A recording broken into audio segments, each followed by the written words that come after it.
This is the Bible of the electrogenic cell. It's not just the best book ever written on the subject, it's the only book ever written on this subject. Brought to you by supporters of Christ.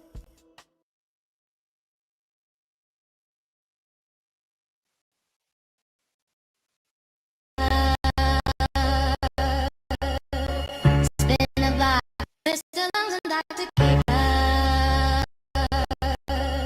Spin the block. Mr. Lungs and Dr. Kheper. Mr. Lungs and Dr. Kheper. Mr. Lungs and Dr. Kheper. Spin the block like the heart's cosmic clock.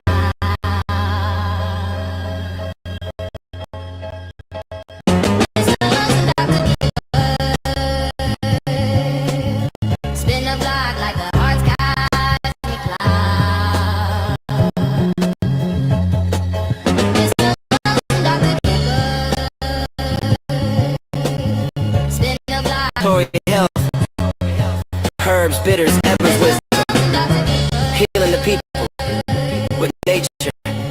Oops, I mean nature. Mr. Lungs and Dr. Kheper. Spin the block like the heart's cosmic.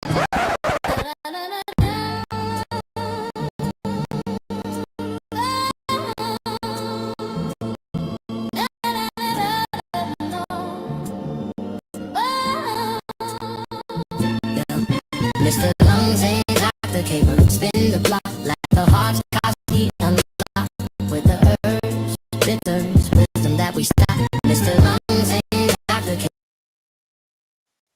Mr. Lungs and Dr. Kheper. Mr. Lungs and Dr. Kheper.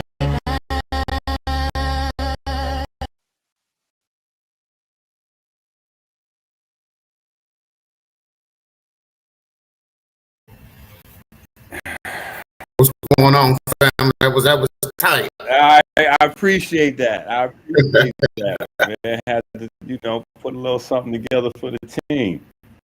Yeah, that was cool right there. Yeah. I cut it short, but we'll let it play, let the family get used to it and all that.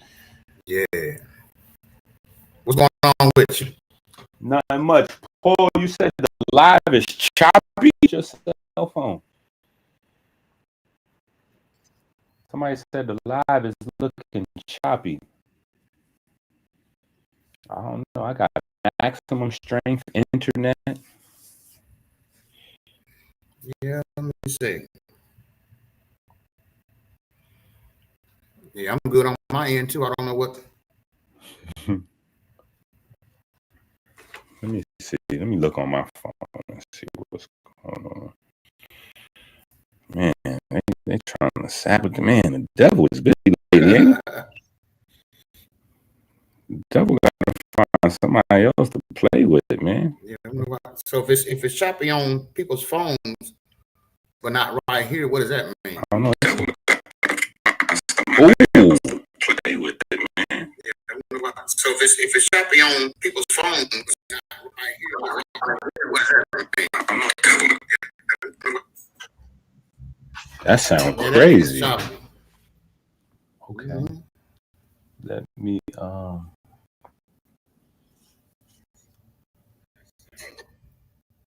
That sounds crazy. Okay. Let me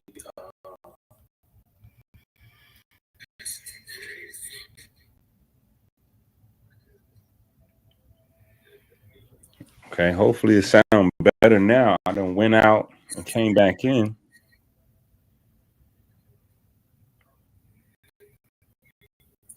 Okay, hopefully it sounds better now. I went out and came back in.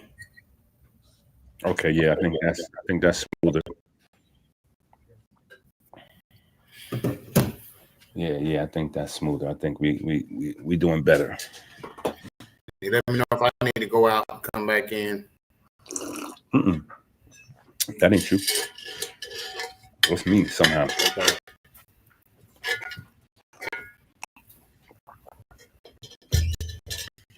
I had some residual residual haunting. Yesterday was terrible.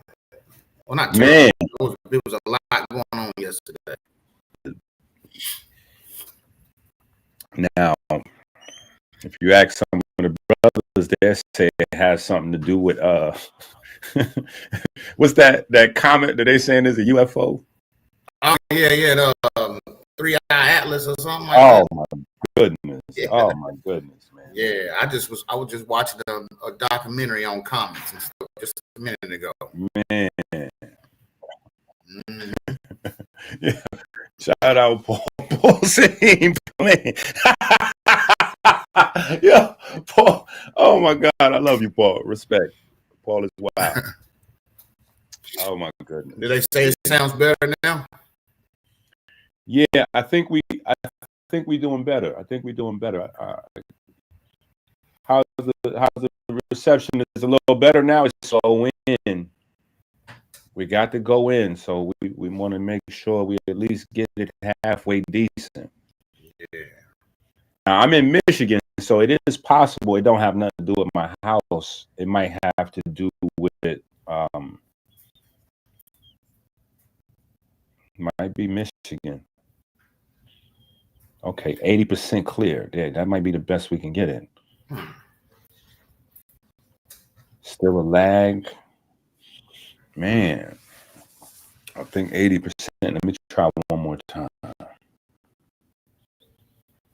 Let me try one more time.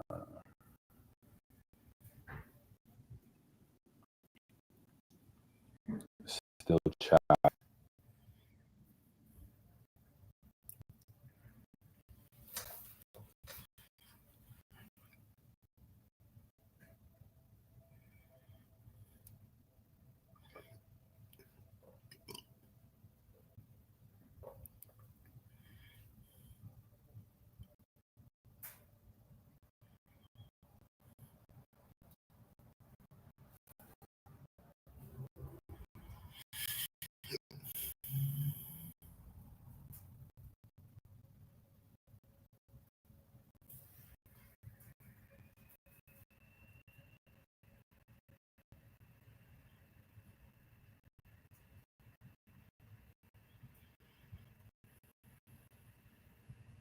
How do I sound, family? I know he went out to check his connection. Is my connection cool, or is it?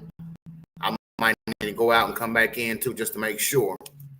Because, like you said, we want to go in as much as possible with the family.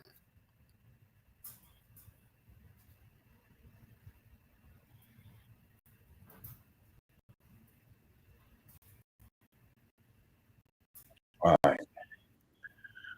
Hopefully that does something.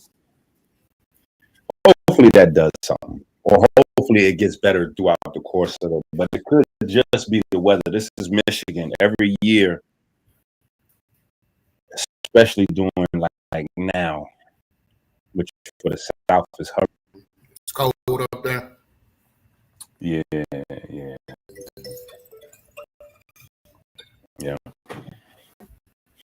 But no, I got maximum internet. So they said my stream connection, I got maximum internet signal on my you got the bars. I got the maximum. Yeah.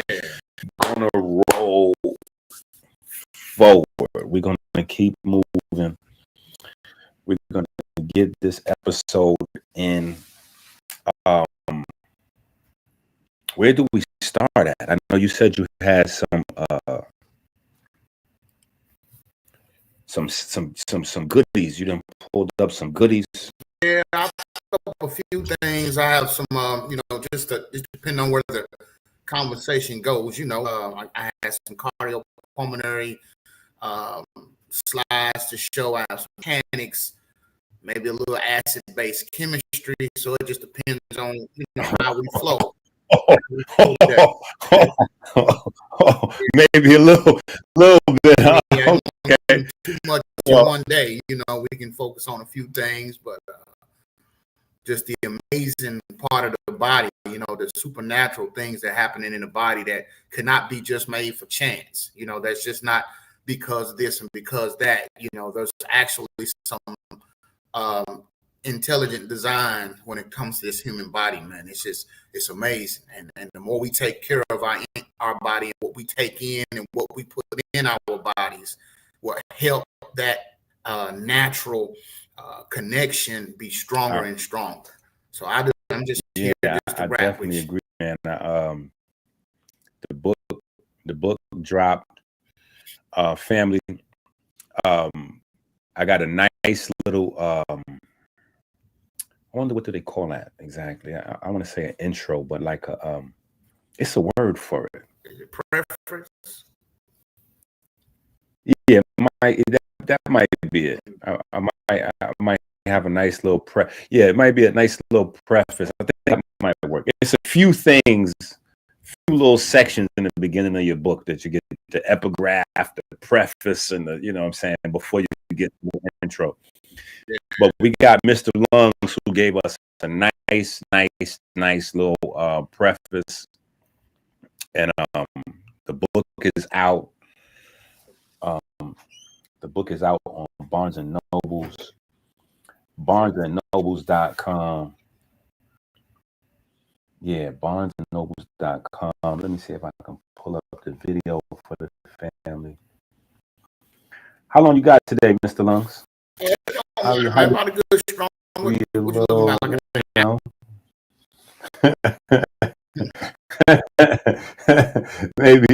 maybe hour, maybe 90, maybe we go over or something. Okay. But let me know. But I definitely wanted to when we left off last time, family, we talked about different electrical conduction and capabilities of the body.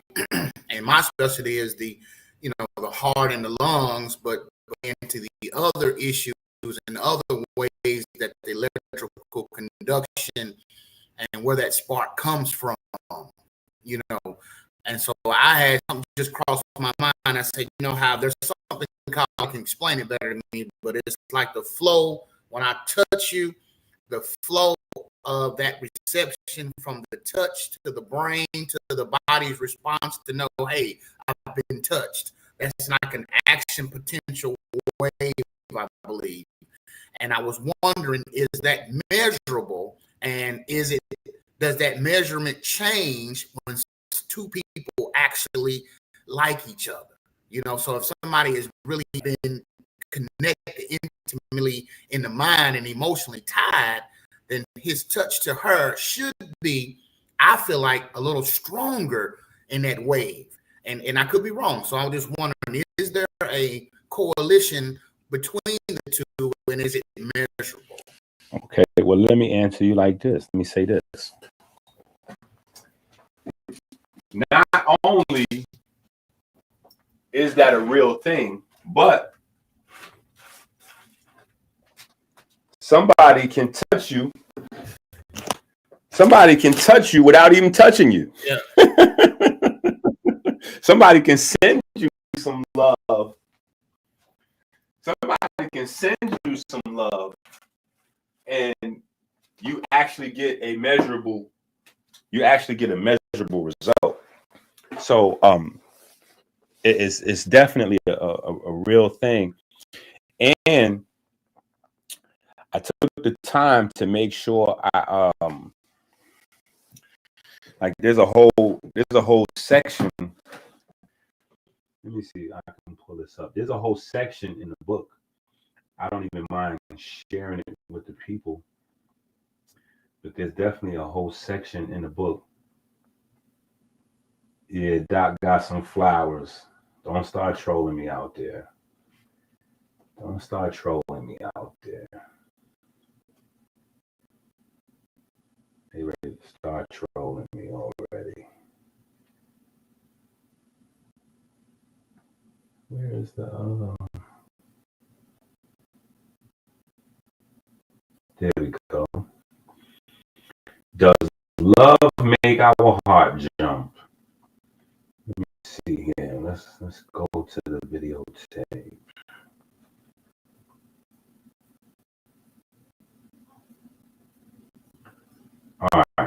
It's just a whole little thing going on.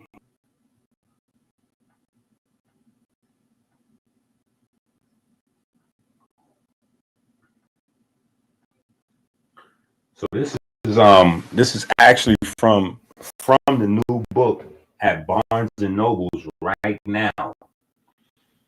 And the beauty about Barnes and Noble is you could walk into Barnes and Nobles and have the people at the customer service or the concierge. The concierge.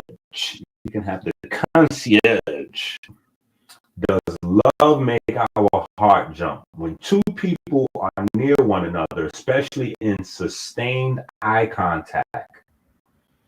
So you can have sustained eye contact, you can have touch, or you can have synchronized breathing, right? And the synchronized breathing kind of affects heart rate variability, right?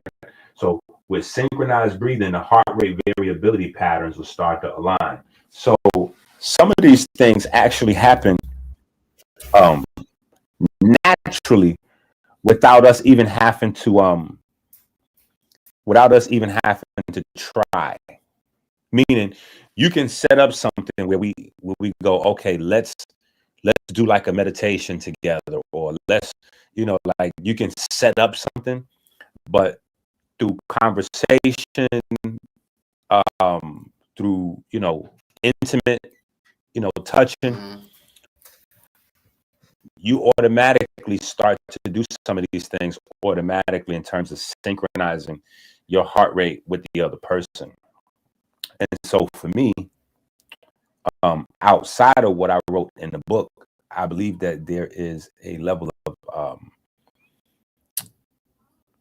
just magnetic field behavior, right? Because magnetic fields interface and they join. And so I think that there's a level of just magnetic field behavior. But there's definitely coupling. The coupling is mediated through your autonomic signaling. So that's your vagus nerve, respiration, magnetic field entrainment, right? And this can be measured with magnometers. The Heart Math Institute has a bunch of information on it, right? Yeah, then you have let me qualify since we, I want to keep the people in touch with, let you know he is 100% correct. I want to qualify that vagus stimulation he was just saying, guys. And I try to bring it to where you can understand it on for the layman like me on when it comes to those things, like the heart rate, and like he said, those stimulations from eye contact and all those kind of things are amazing. And so just so you know that it's correct, or it's tangible when you think of somebody that's using the bathroom, and when they're bearing down for a hard or a compacted stool or something like that can cause your heart rate to drop, and people actually die on the toilet, right? So if somebody's ever died on the toilet, it's because of that vagal nerve stimulation. They call it vagal down, right? The heart rate drops tremendously because of the intrathoracic pressure that is put in the lung cavity, right? The intrathoracic cavity has so much pressure from the heart rate, and if your heart is already weak for whatever reason, from whatever condition, you can go down into the 30s and 20 and break down and actually die. And so that's why a lot of people die on the toilet. Go ahead and continue with the vagus stimulation, bro. Hey, that is, you know what? It's funny when we hear stuff like that. But those are the little uncomfortable things that are some of the most important things, because I was talking maybe a couple of weeks back, and I'm gonna get right back to the heart thing, but I was talking a couple of weeks back. Your health, mortality rate, like where you are in terms of on on the scale of life, how much longer you may have to live or not. I think you can judge some of those things with certain exercises. And one of those exercises is, how easy is it for you to have a bowel movement? And how easy is it for you to stand up off of the toilet? Like early a diagnostic tool, if you will. If you can't get off the toilet without using something to help you get up and all that, you are in trouble. At that moment right there, you need to start working on some things, working on your pelvic floor, working on your leg muscles, working on your abdomen and some of those things. You need to start pulling those things together immediately. Mm-hmm. But back to the heart. So skipping a beat. Skipping a beat is a emotional arousal. So you can have the phenomenon known as skipping a beat. It can happen by fear. It can happen through surprise, right? Where you get a blast of adrenaline or norepinephrine. But it absolutely happens via intimate contact. It happens from talking. It happens from, when you have a certain connection with a person, inflection in your voice,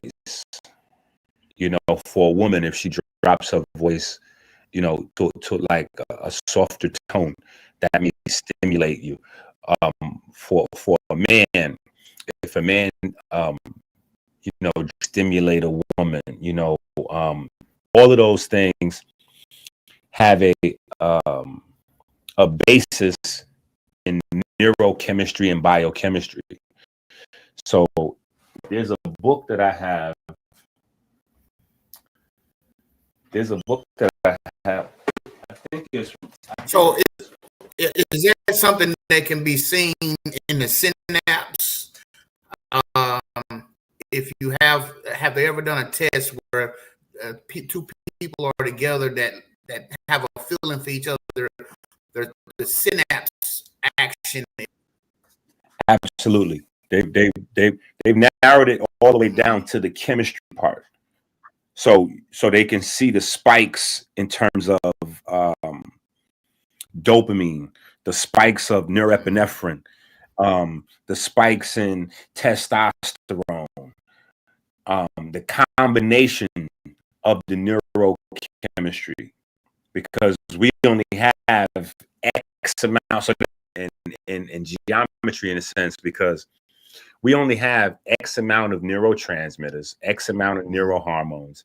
And so we get this wide range of feeling and emotion and stimulation and depression and all of these different things we go to from the combination of them, similar to how our DNA works, but how those bases are combined gives us a wide range of, protein synthesis. So it's the same thing with the neurochemistry. So everything that we feel has a basis in the chemistry, is affecting the electrical side. So the electrical side is it's kind of chicken and egg, though, because some scenarios it's emotion, then it's chemistry, some is chemistry, then emotion. But the neurochemistry directly determines which neurons are firing, how they're firing, which are those synapses that we're talking about measuring. The synapses are where where the neurotransmitters go from one neuron to another post electrical activity. Mm-hmm. So the neurons that are initiating a wave, right? It's another set of neurons that are on the receiving end of the conversation.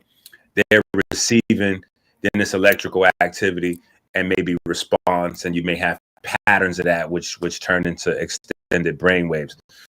But but yeah, so they've been able to measure it. It's crazy. And to me, the craziest part is we didn't put two and two together, I guess, because so for me, I've given them a name maybe 5 or 10 years ago. I call them body waves, Okay. right? Because we have brain waves, Mhm. and we know that the brainwave activity is our neurons firing. Mystery surrounding what exactly is, like feeling, or what is emotion, like how do we quantify it? And I've been saying, like, to me, it doesn't make sense to have that, like we have neurons, brain waves, but nerves are just like big neurons. So that's Mhm. what the sensation out past the nerves in the body. We have the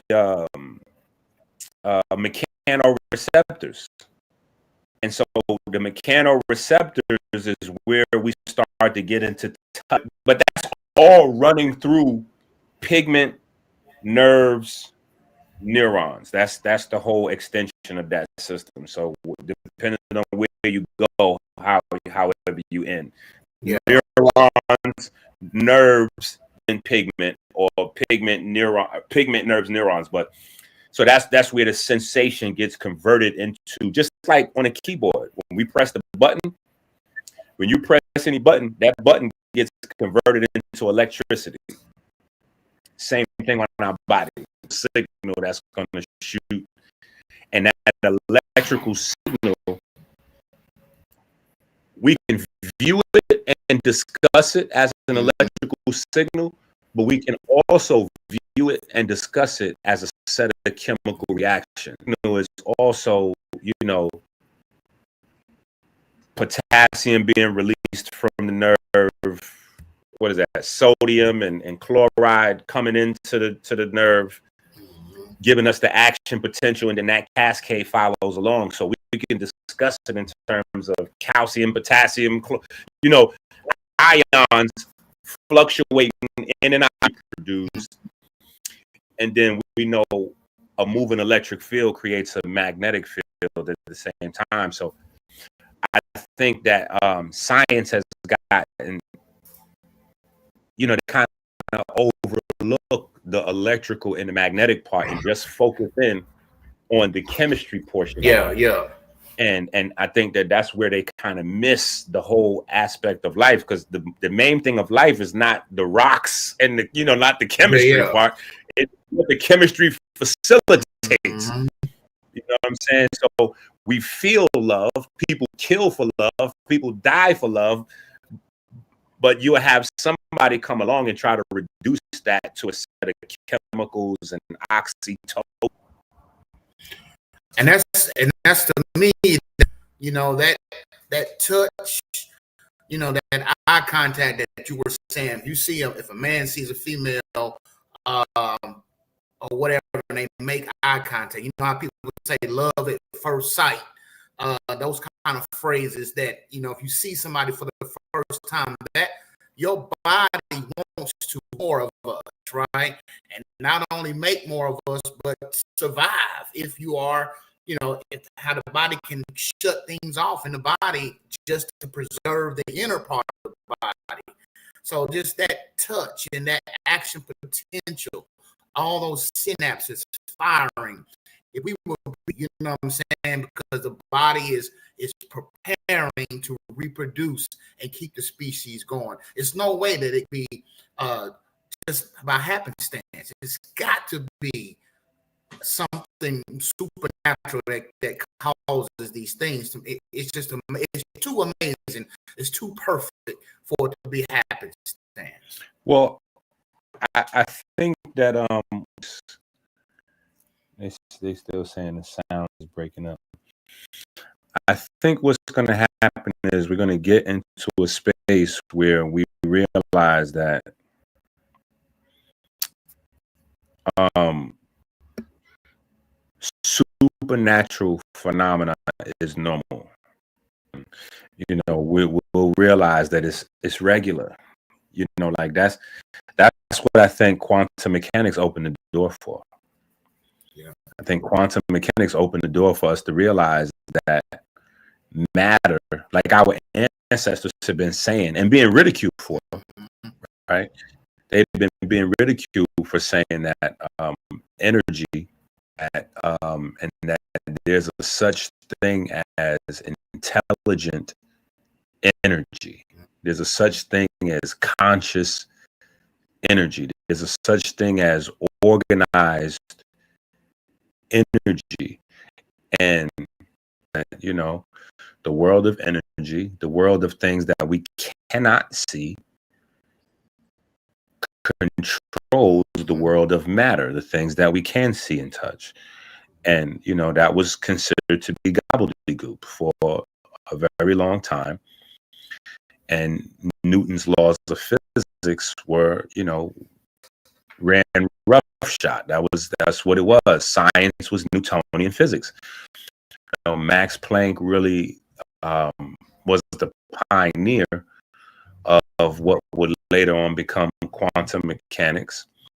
And then quantum mechanics, once it really kicked in, 1920, 1930, that was it. The world of the things that we can see. But I think that the science is so new, and it's very scary to scientists and to institutions, because you know what I'm saying. What is your thoughts on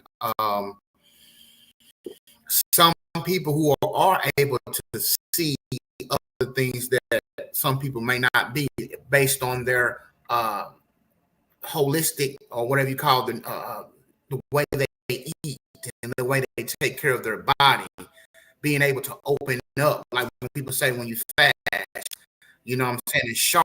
So you may be able to see some of those quantum things or fourth dimensional things that others can't see without being spooky, because people do see things. Some people do see things that are not necessarily crazy, but have experiences when there's another presence around you. You can go into a room and feel somebody walk up on you. You can just feel like somebody else is there. You'll look and it's usually somebody there, but sometimes there's some action, something else.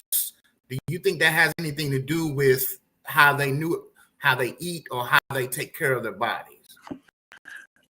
In some instances it might. In some instances it might just be education, because you see and you hear with your mind. So some people are more tuned to focus on things, but the thing is, how do I want to phrase this? The thing is, we have a certain degree of, and we operate with this mindset, like we know for sure this and that, when the reality is we only experience like 1% of our quote unquote reality. We can only see a fraction of light. We can only hear a fraction of sound. So there's only a very, very small fraction of what is actually going on around us that we can pick up. And so when we look at, so let's take that and put that down on the side as a fact. Here's a fact. Humans can only experience, less than 1% or 2% of light and sound. So 98, 99% reception range. So let's put that on the side. Then let's take something that is less controversial and talk about eyesight, right? Now we go to the doctor, we have standardized 20/20, right?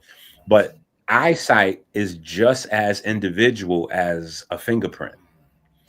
Every single person has a different level of eyesight. There are people who can see more color variations than other people. There's some people who can see more blues, more reds, more this and that. These are things that's facts. Like these are this. So so people have different levels of color perception, different levels of light perception. Um, we have people who can hear at different levels. You know, some of them wind up becoming great music producers or you know, singers or whatever the case because of their hearing. You Mhm. know, some of them, like Stevie Wonder or Ray Charles, some of them lost a sense, which may have boosted another sense, or maybe because they had to lean on one sense and just work through that, they may have strengthened that the sensory system attached to that.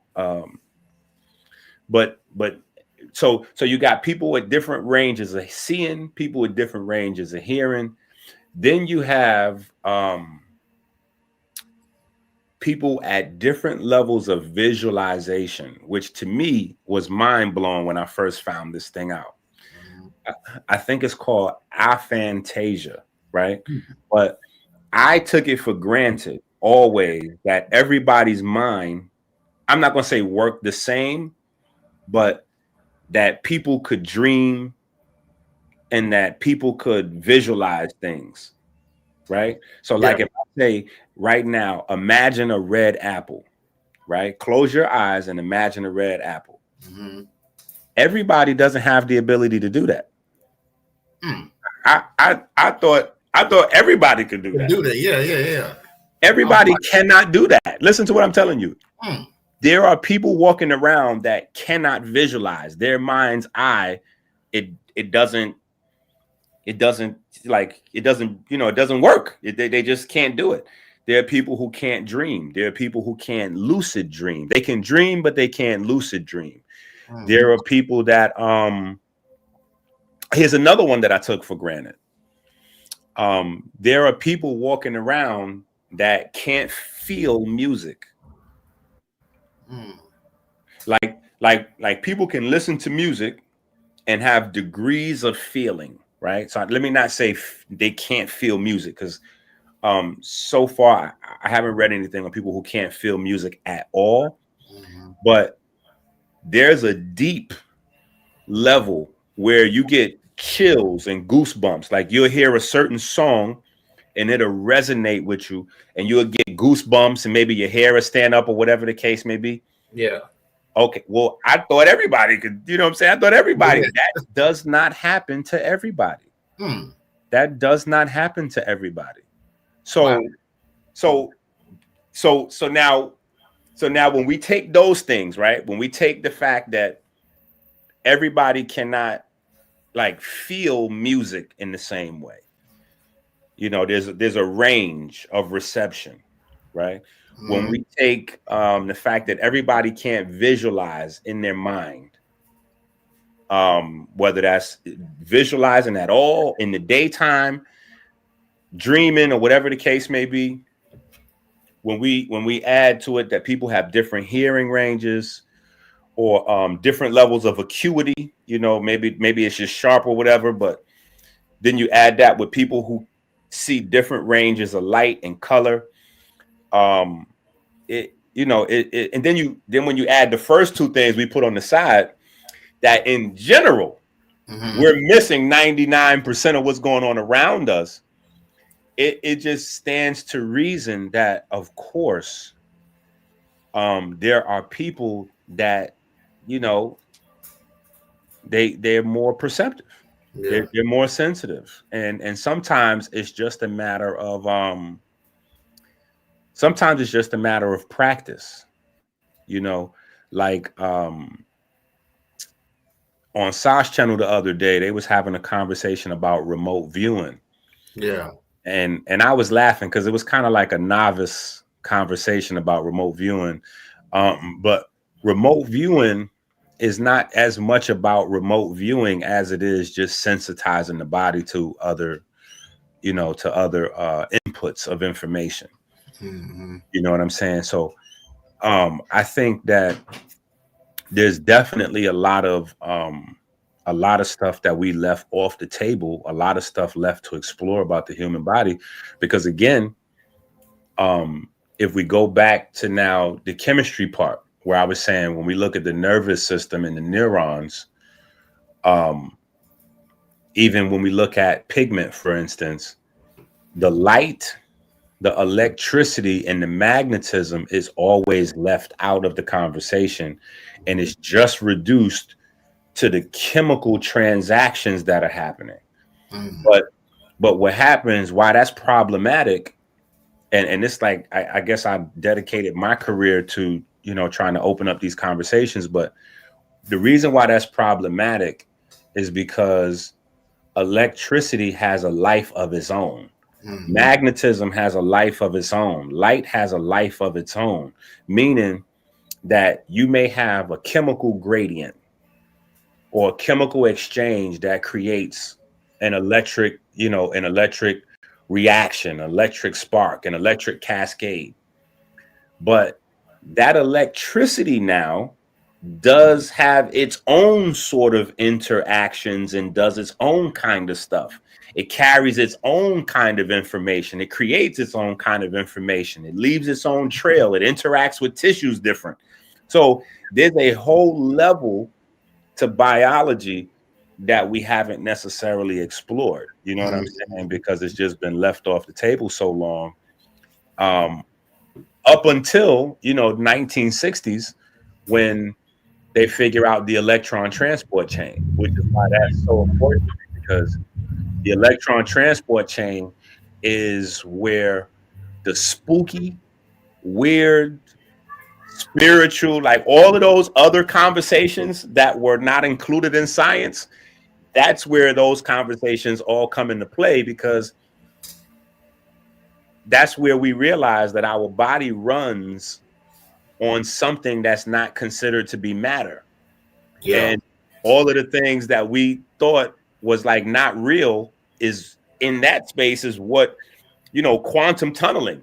Quantum Mm. tunneling has some crazy stuff to it. Like it's something's here and then it's there. Like that's, we Yeah. would consider that to be like a ghost or a phantom or something crazy, but that's quantum tunneling. That's how our electrons produce ATP every moment that, you know, like, so yeah, I think that the door is open to some of these other conversations the deeper we get into understanding the other side of And it's funny you mentioned dreaming, because also if you have, let's say, obstructive sleep apnea, the patients we see with obstructive sleep apnea may wake up 30 to 40 times a night. And I'm not saying wake up to the point where you're up looking around, but just enough to wake up and open up that airway. So people who have OSA or obstructive sleep apnea, when they fall asleep, their airways completely become flaccid, and then air can no longer get through. And so once the oxygen level in the body starts to drop a little bit, those peripheral chemoreceptors pop and wake and say, hey, wake up. And you wake up just enough to make those muscles open back up, but you're not like fully awake. But that very amount of time that you're waking up keeps us from REM sleep, right? If you can't get off into a deep REM sleep, then that's a some of fact. those replenishing of those neurons and all the things that you've been using all day while you were awake can't replenish, Doesn't because happen. you keep waking up, keep waking up. So when they do a sleep study, or we do sleep studies on patients, we measure how many times their bodies come up out of REM sleep. And then we give them some pressure, which is called CPAP, right? A little mask that gives continuous positive airway pressure. That's CPAP, right? We give them that just enough so that the air is going through. So when you do become completely sleep and become flaccid, that continuous amount of pressure going through the airway keeps the airway open, and thus keeps the oxygen levels where they should be and keeps you sleep. And you feel so much better. Some people don't even know that they have sleep apnea until they get a sleep test and try a CPAP mask for the first time. You say, man, I ain't slept like that in years, right? So sleep is very important to the body's rejuvenation and the abilities it has. No, that's a fact. My son my son has, well, he had some sleeping issues, And so, I got him one of those. And not to say it's as good as a CPAP, you know what I'm saying? But I got him one of those mouthpieces. You know what I'm talking about? I think so. Yeah, and it you shape it to your mouth, and it holds the airway all night. So your airway never shuts off.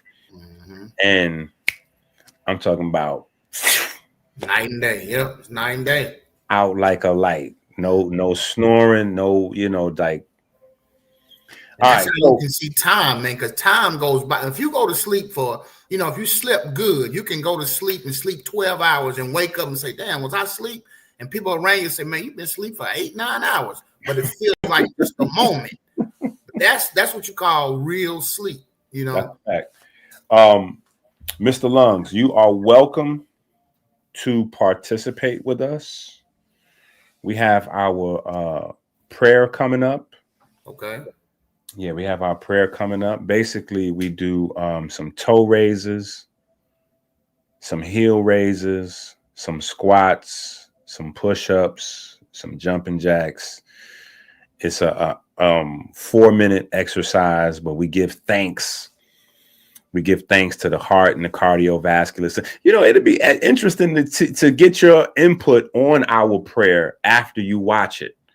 So this is I didn't plan on this. Yeah. But this is actually pretty good to actually get a respiratory therapist to evaluate our prayer. That's crazy. Yeah. So let me pull this up, and then we're going to have our first evaluate. Now, let me tell y'all something. This right here is called peer review. See, y'all don't know what peer review actually is. Y'all believe that peer review means that you went into a scientific journal. No, peer review is just that. Peer review is when one of your peers or somebody even more credentialed than you in a specific area reviews whatever your offering is. So it doesn't have to go in a journal. It could be in a class setting. It could be amongst peers. It can be anywhere. So this is interesting. We're going to have a peer review by a respiratory therapist of our prayer. That is interesting.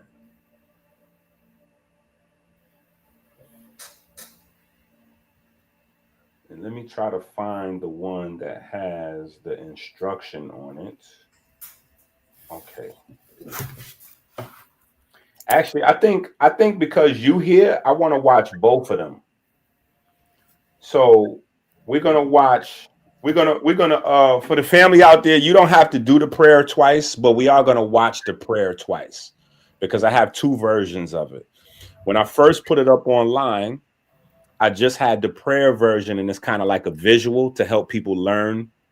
Yeah. But then afterwards, people was like, yeah, but you need to help us with the exercise part. So I did another one that kind of has a guide of exercise. You know what I'm saying? So we're going to watch that one first, and then we'll watch the second one, and then you can tell us your opinion on what you thought of it.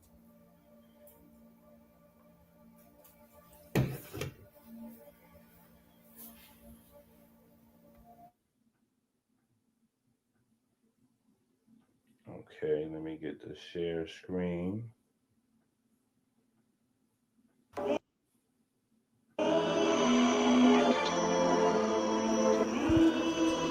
Inky prayer number 2.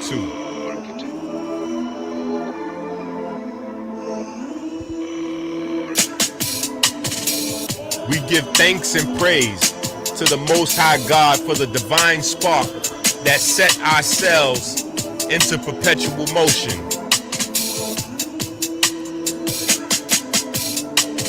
We give thanks for the magnetism of the Most Holy, the magnetism that repels and attracts the ferry boats of light 60,000 miles every 60 seconds throughout our vessels and caves.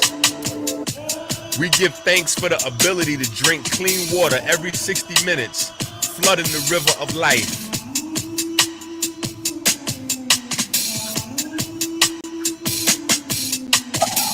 We give thanks that sugar has not covered our ferries and turned them into stone. We give thanks that darkness has not covered the riverbanks with calcium and turned them into stone.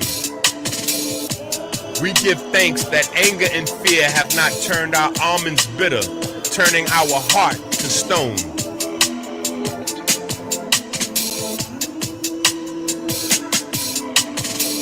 We give thanks for smooth sailing upstream through the valley of death, through the superior vena cava into the right atrium.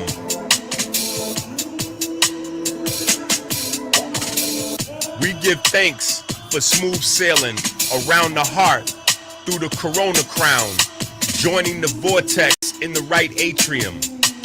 We give thanks for the perfect black solar repeater that induces the primary electromagnetic wave, opening the mouth of the Kodesh HaKodeshim. We give thanks for the mechanical wave produced when the mouth of the Kodesh HaKodeshim closes.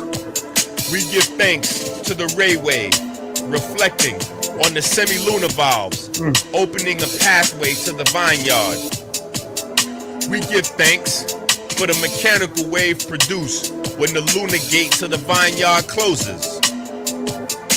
We give thanks to the Most High God that provides the light and our breath, and the light in our breath. We give thanks for the fine olfactory system that makes our grapes ripe with light. We give thanks for the Jed pillar that provides us with a stable fleet of ferry boats to dock in our vineyard. We give thanks for smooth sailing through the pulmonary vein into the storm of the left atrium. We give thanks for the perfect black solar repeater that induces the primary electromagnetic wave, opening the mouth of the Kodesh HaKodeshim. We give thanks for the mechanical wave produced when the mouth of the Kodesh HaKodeshim closes. We give thanks to the ray wave, reflecting on the semi-lunar valves, opening a pathway into the holy royal arch of the Wa scepter. We give thanks for the mechanical wave produced when the lunar gate into the holy royal arch of the Wa scepter closes. We give thanks for the magnetism of the most holy, the magnetism that repels and attracts the ferry boats of light 60,000 miles every 60 seconds throughout our vessels and our caves. Okay. That's that one. Hey, I'm Gotti Schwartz, NBC.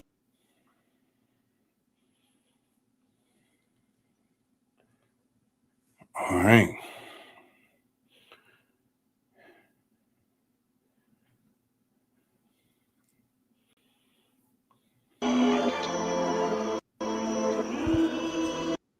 All right, so this is the second go round. This is more visual.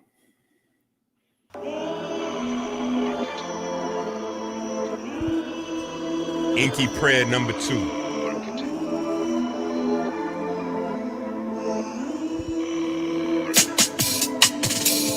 We give thanks and praise to the Most High God for the divine spark that set our cells into perpetual motion.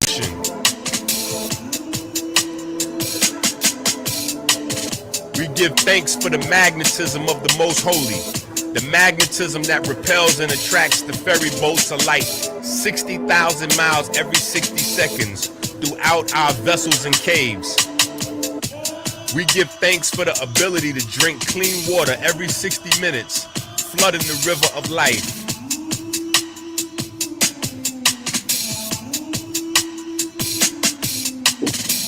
We give thanks that sugar has not covered our ferries and turned them into stone. We give thanks that darkness has not covered the riverbanks with calcium and turned them into stone. We give thanks that anger and fear have not turned our almonds bitter, turning our heart to stone.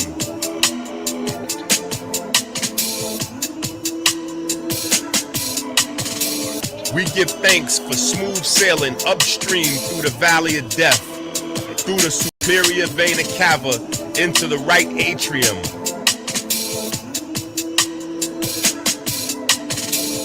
We give thanks for smooth sailing around the heart through the corona crown, joining the vortex in the right atrium. We give thanks for the perfect black solar repeater that induces the primary electromagnetic wave, opening the mouth of the Kodesh HaKodeshim.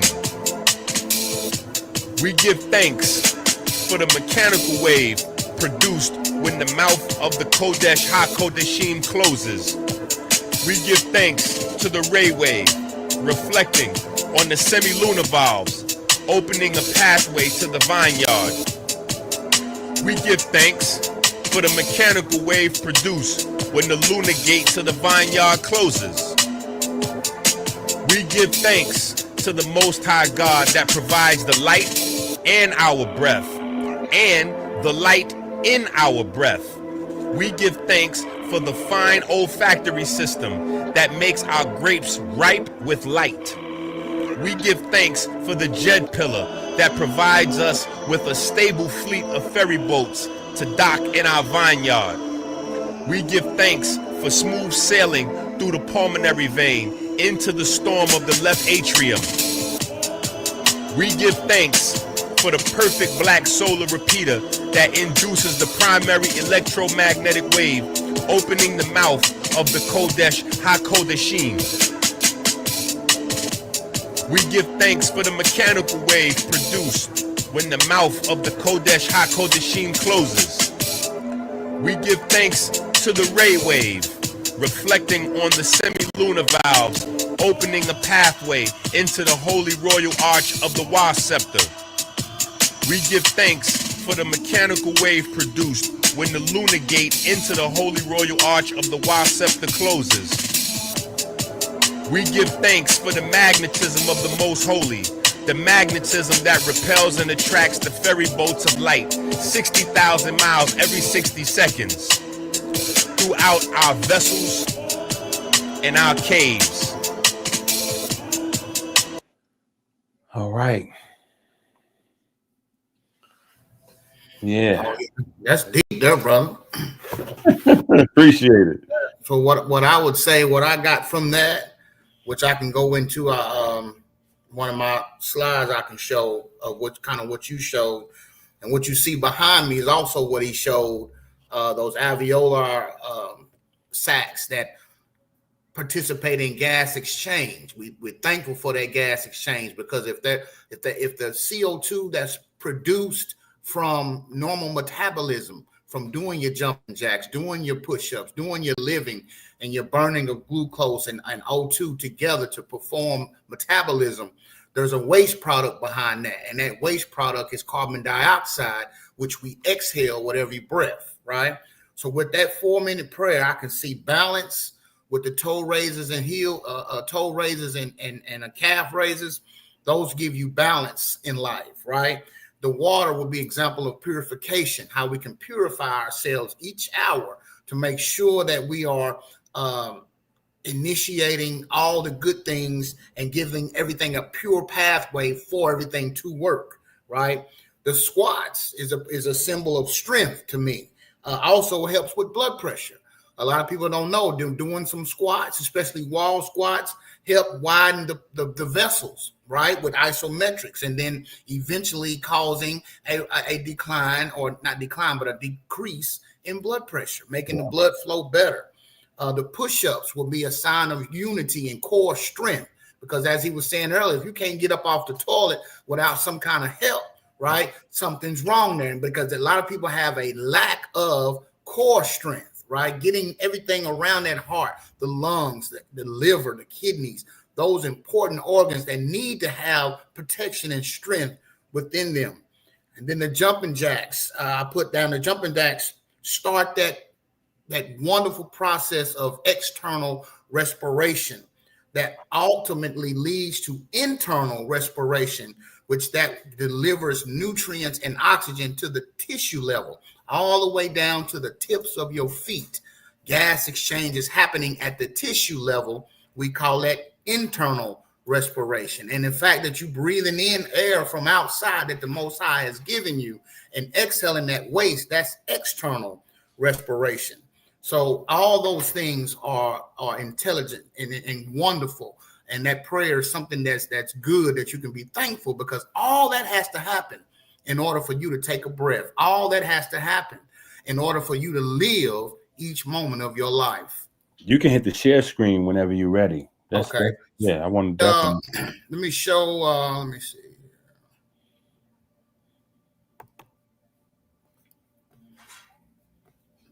Let me go to this.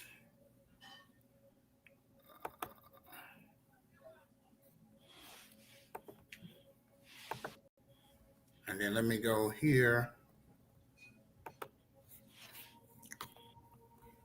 So listen, family, we done had a great peer review from a respiratory therapist that now if you felt any kind of way, you're vindicated. Yep. So can you see my screen? Hold on, let me bring it up. I got you. Bam. Yeah, we can see it. Okay. So as he was saying, we thankful all those impurities and all of that deoxygenated blood, all of that used up blood enters back through the heart. We're thankful for that, right? We're thankful that it comes from the body from here, which is the inferior vena cava, and everything from above comes in through the superior vena cava, right? This is on the blood level, right? Because we talked about there's an electrical level, there's a actual physical level with the blood, and then there's a cellular level of all of this that's happening.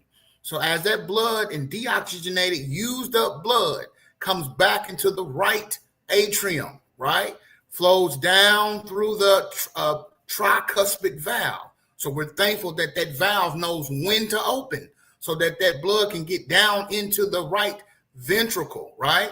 And as it leaves that right ventricle, it goes up through the pulmonary valve into the pulmonary arteries, okay? This pulmonary artery takes that deoxygenated blood to the lungs so that the lungs can pick up the oxygen, right? In those alveolar cells that I showed, right? So let's see if I can see that and come back to a bigger picture of that is here.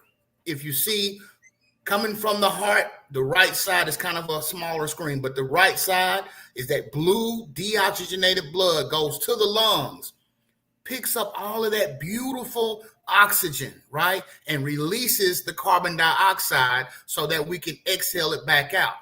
Once we inhale that beautiful oxygen, the blood then comes back to the heart via the pulmonary veins into the left ventricle, right? So once we get into that left ventricle, which is here, it goes down through the bicuspid valve, and we thank God for the bicuspid valve knowing when to open, and then down into the left ventricle, which we see is much more muscular than the right side, right? Because this is the side that pumps life to the body, into the holy aortic valve here and into the aorta, right?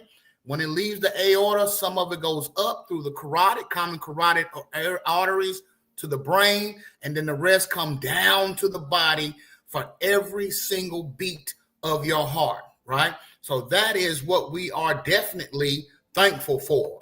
Those things happening, and when it leaves the left side, it goes down to your intestines, it goes through your kidneys, and all the way down to the capillaries, which are the actual vessels, the smallest vessels in your body that participate in gas exchange. So if you notice, they're red here because they're full of oxygen.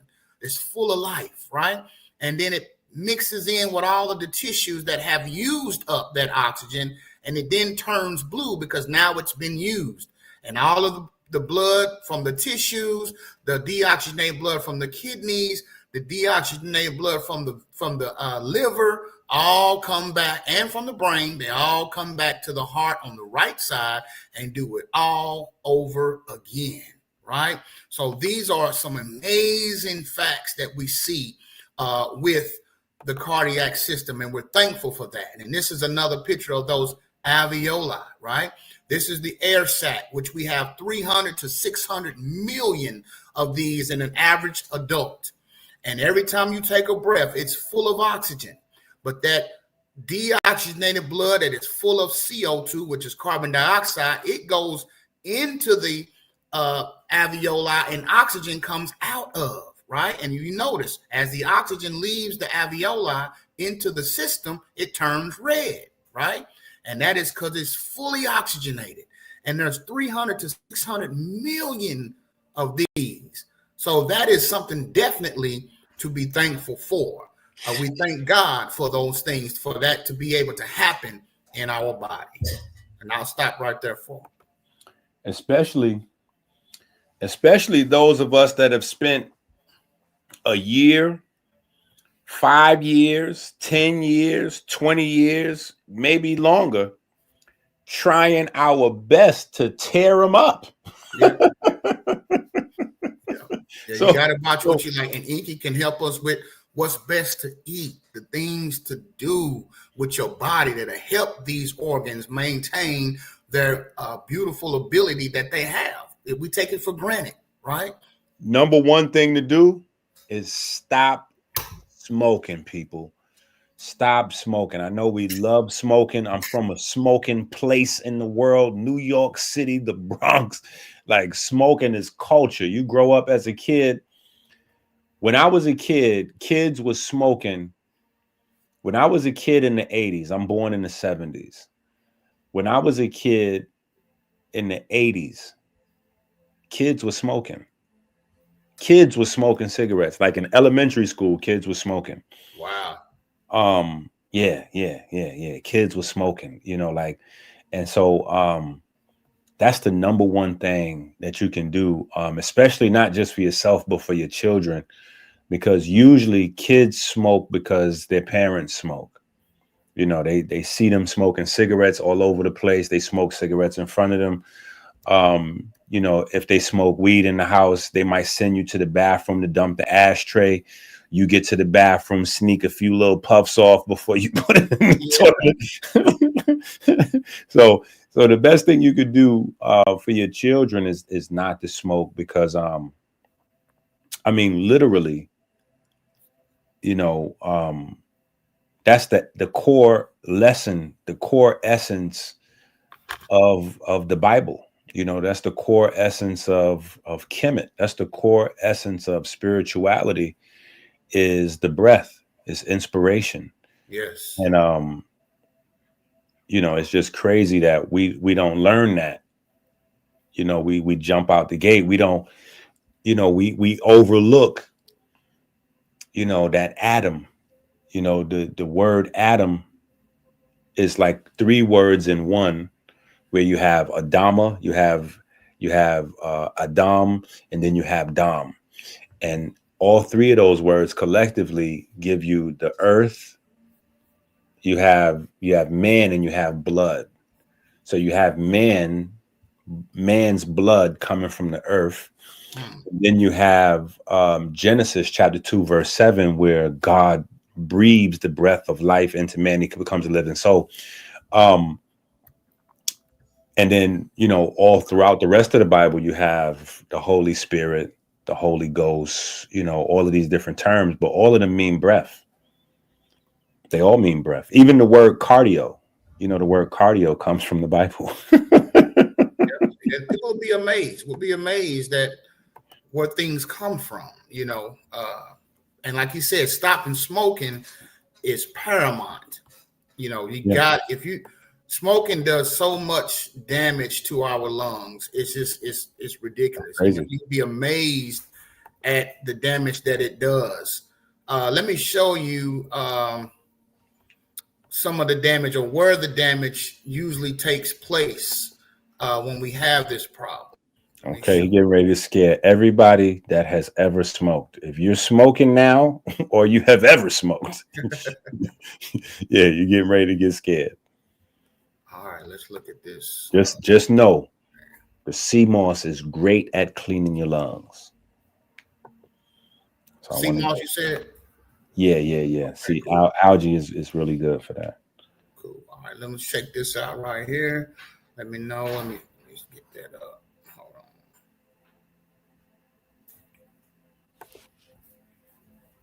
All right. It's not coming up. Okay, there we go. See, There we okay. go. All right, you can see my screen. Yep. All right, so this is just another quickly of those alveoli cells that we have. When you notice, there are three types of cells in that alveolar cell. It has three types. You have your type 1 cell, which let me get my pointer so you can see my pointer better. Laser pointer. All right. Your type 1 cell, so this will be the alveoli, right? And this is the capillary that sits on top of that alveoli. Well, this cell here, guys, is your type 1 cell. This one here. This will be your type 1 cell, right? Which is it is responsible for diffusion.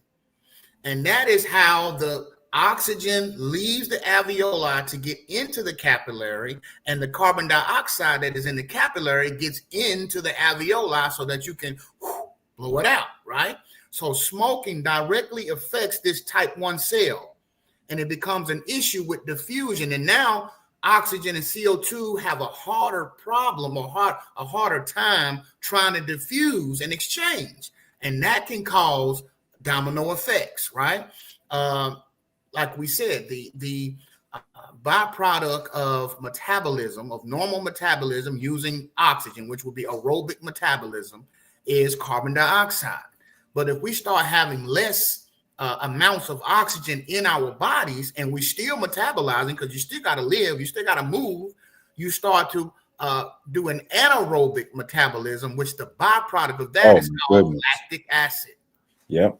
Yeah, lactic acid. And then when your lactic acid starts building up, that's when you start going septic. You start having all kind of issues and will definitely lead to death. So let me show you those layers that I wanted to show you here. This is your normal mucus production. You have a mucus blanket that lays on top of your cells, right? And these mucus blanket, you see these little spots here? These would be like things that it trapped. When you inhale and exhale, when you smoke, we trap particles on our larger airways, right? You have, this would be our larger airway. This would be the mucus blanket here, right? And these little things here at the top, these will be my cilia that I spoke about last time. And they move in one direction, kind of like sea moss or seaweed. If you look at it under the ocean, it beats in one direction. If you smoke, you paralyze those cilia, and now this mucus blanket no longer is moving, it stops. Okay? And all those impurities get trapped and caught up in our large airway. So smoking is one of the damnable things you can do to destroy your lungs. And so I just want everybody to remember now, when you smoke, pulmonary damage is irreversible. Okay? Now it can be, the symptoms can be aided and helped. You can work on those things. But as far as any kind of real damage that you do to your lung from smoking, is irreversible. It does not regenerate a new lung like the liver can regenerate pieces. If a piece of that is cut, it can actually regenerate, but the lungs cannot. And so if you are able to live how you're living right now, then good. Stop smoking now, adjust your lifestyle. Might need a little aided oxygen or what medicines, or like you said, seaweed can help those things happen and make it feel better. But that damage is done. So the more you smoke, the more damage you will do.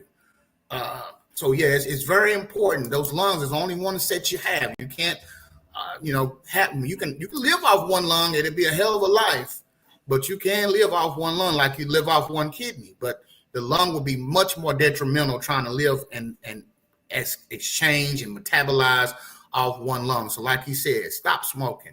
Whatever it is, any form thing you inhale into your body is causing some type of damage. That's even with vaping. People are doing a lot of vaping out there, and they think that vaping is so much easier because there's so much quicker you can do it. Nobody can see you. You might not smell it, but it's still doing damage to your lungs. Vaping is crazy. I did a whole 2 weeks to a month just talking about vaping when vaping started popping up on the news, and people were thinking vaping is the wave. I was like, no. Vaping is not. Vaping is just another convenient way to cleverly kill yourself. Yeah. It's a Another way clever. to kill yourself. Yeah. It ain't. It's not, like I say. It's pretty bad, man. And it's affecting younger and younger populations, and that's what we're seeing. Younger populations having permanent lung damage, or maybe on oxygen at 40 years old because they vaped for so long. It doesn't mean you have to smoke for 20 years to catch cancer from it. You can get cancer in the first 1 year of smoking. In your mouth cancer, tongue cancer, throat or lung cancer can happen from all these tar and this extra impurities and chemicals that are in these cigarettes. Paul said, "Ask Mr. Lungs about popcorn lungs."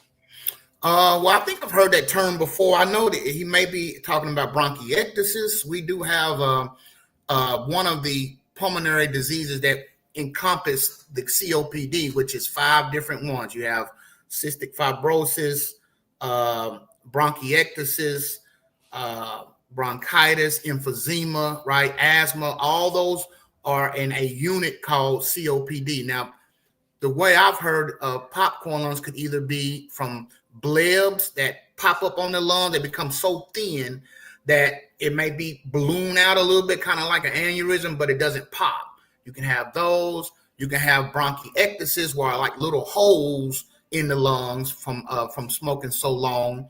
Emphysema would be floppy lungs, right? Because they no longer have their elasticity. Our lungs are naturally elastic, right? And so when you smoke and you burn out all of the elastic fibers that are in the lungs, and you're no longer able to exhale as strong as somebody who doesn't smoke. So if you are not exhaling well, then what are you building up? Then Wait. Do you have a slide on the bronchioles? The bronchioles, let me see. Yeah, because the popcorn thing is inflammation in the bronchioles. Let me see. I should have something on bronchioles. I might not go into depth of them, but it does talk about the generation starting from the trachea.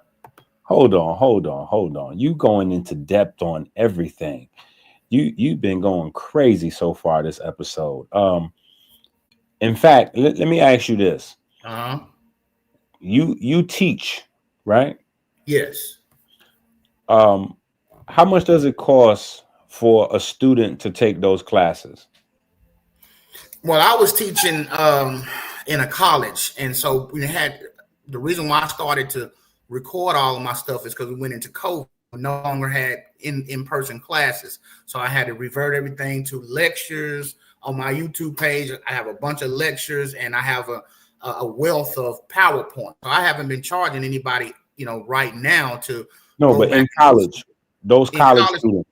Though that's about I say that respiratory course is about 40 to 50 grand, 2-year course. 40 to 50 grand, 2-year course. And it was expensive because the college was kind of advanced. It was an advanced program. And so it's not a 4-year program, but it was a 2-year program. Same information, it's just quicker. And so how many classes would they take in a year? After they do their gen eds, we have what we call 210, which was a 10-week course, which was introductory. Then they move on to the next level, was another 10 weeks, and then another 10. It goes all the way to 6 times, 210 to 260, and then they're prepared. So each week, how many classes do they take? Each week. So in my class, I was, like I said, the introductory class. In my class, each week was one subject. Like 1 week we would be doing pulmonary A&P. Then the next week we may do cardiac A&P. But I mean, like, how many days a week? Like Monday, Tuesday? 5 days a week. Okay, 5 days a week. So 5 times 10, that's 50 classes. Mm-hmm. And so they're paying 50 grand for this course, and y'all are at home, sitting in y'all comfortable house, and we bringing y'all this information. So trust me, Mr. Lungs, you're definitely going into depth. You're sharing information that in our spaces on YouTube, we don't usually have anything like this, especially in terms of a combination, naturopath, trainer with a respiratory therapy, like this combination of information. And then outside of, my little flimsy credentials and you as a respiratory therapist, right? Outside of those things, I'm a minister and he's a reverend. Yeah. I just want to make sure, we're being transparent with folks. Yeah. I'm a minister, he's a reverend. So we have another level of credentials that that may give you an inkling and an idea of where we coming from with our lens on things, because you don't see with your eyes or hear with your ears, you see and you hear with your mind. And Right. so you can't see something if you're not educated to see it, even going back to what we were talking about earlier. And I guess the only word I can use to describe the earlier conversation is extrasensory perception, even though I don't like to use that term because, it's gotten so overused and misused. It's over there in the land of chakras and leprechauns now. But it's about, educating yourself and learning. And the more you learn, the more you can see, the more you can hear, which is Right. another Bible reference, those that have eyes to see and ears that hear. Yeah. You gotta want to. You gotta want to see it. You gotta want to learn it. You know what I'm saying? You can't. It's deep. It's deep. Are you? Is my screen Yep. showing you? Yep. Okay. So as far as popcorn lungs, brother, I know that can be a serious situation from smoking. It usually affects your smaller airways. I always remember, I want people to see the diameters of your airways so you can have a perception of what we're talking about. The trachea will be generation 0, right? That's right here in your throat, right? Your trachea, before it gets into your left and right main stem bronchi, right? So this is your trachea, which is about 1.8 centimeters in diameter, right? Your bronchi, which it branches off into your left and right main stem bronchi, right? Which is it can get down into about 0.83 centimeters in diameter. Then you go into your bronchioles, right? And then your terminal bronchioles. No gas exchange happens in any of these generations, guys. We don't start seeing respiratory gas exchange happen into the respiratory bronchioles, down in a position we call the parenchyma. The parenchyma of the lungs is where you start to see these alveoli. See these alveoli ducts here? You start to see the sacs and the ducts. That doesn't happen until the respiratory zone. So all of this, generation 0 all the way down to about generation 16, are just conducting zones, right? It's just air going in and out. Now, when we see the popcorn lung or damage happen, it starts to happen in these bronchioles and some of these respiratory bronchioles. And that's where you hear the wheeze from asthma, okay? It's not way up here. If you're hearing any kind of noise up in the trachea, we call that stridor. That could be some type of anaphylactic issue from an allergy reaction or some kind of injury that's causing the throat to close up. But down here is where you hear the wheezes. And when you have popcorn lung or asthma or bronchiolitis, any of those things that happen in the bronchial area, it causes inflammation. It starts to produce extra mucus, and that small centimeters in diameter already gets smaller. Look at this, 0.05 centimeters in diameter. That's all you got to work with in the respiratory zone, right? Where the gas is actually taking place, the exchange with the alveoli and the capillaries. Guys, this is only 0.05 centimeters in diameter, right? You don't have enough space. So if that closes, or you got mucus or any kind of inflammation in that space, you got problems, right? So it's not like they're huge. They're very, very small, right? Even get down to 0.04 centimeters in diameter, right? And it tells you how many you have, 8 times 10 to the 6th power.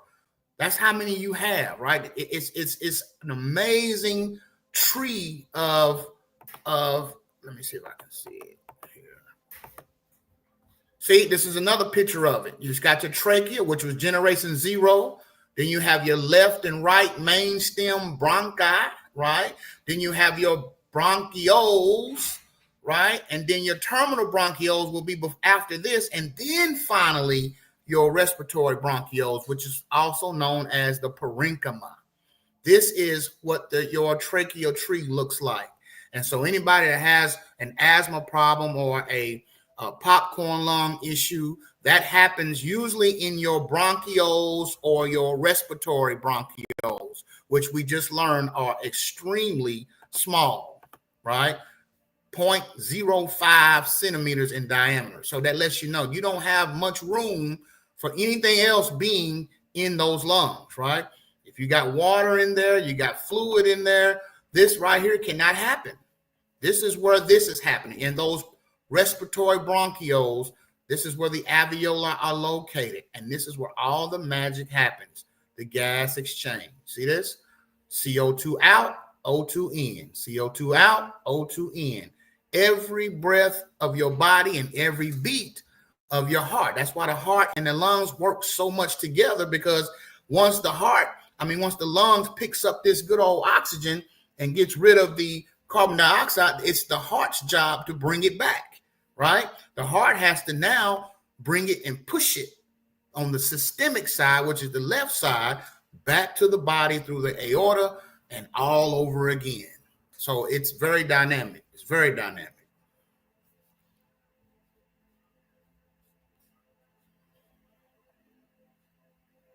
You there, Inky? Yep, I'm here. Hold on. I'm trying to bring up this. Can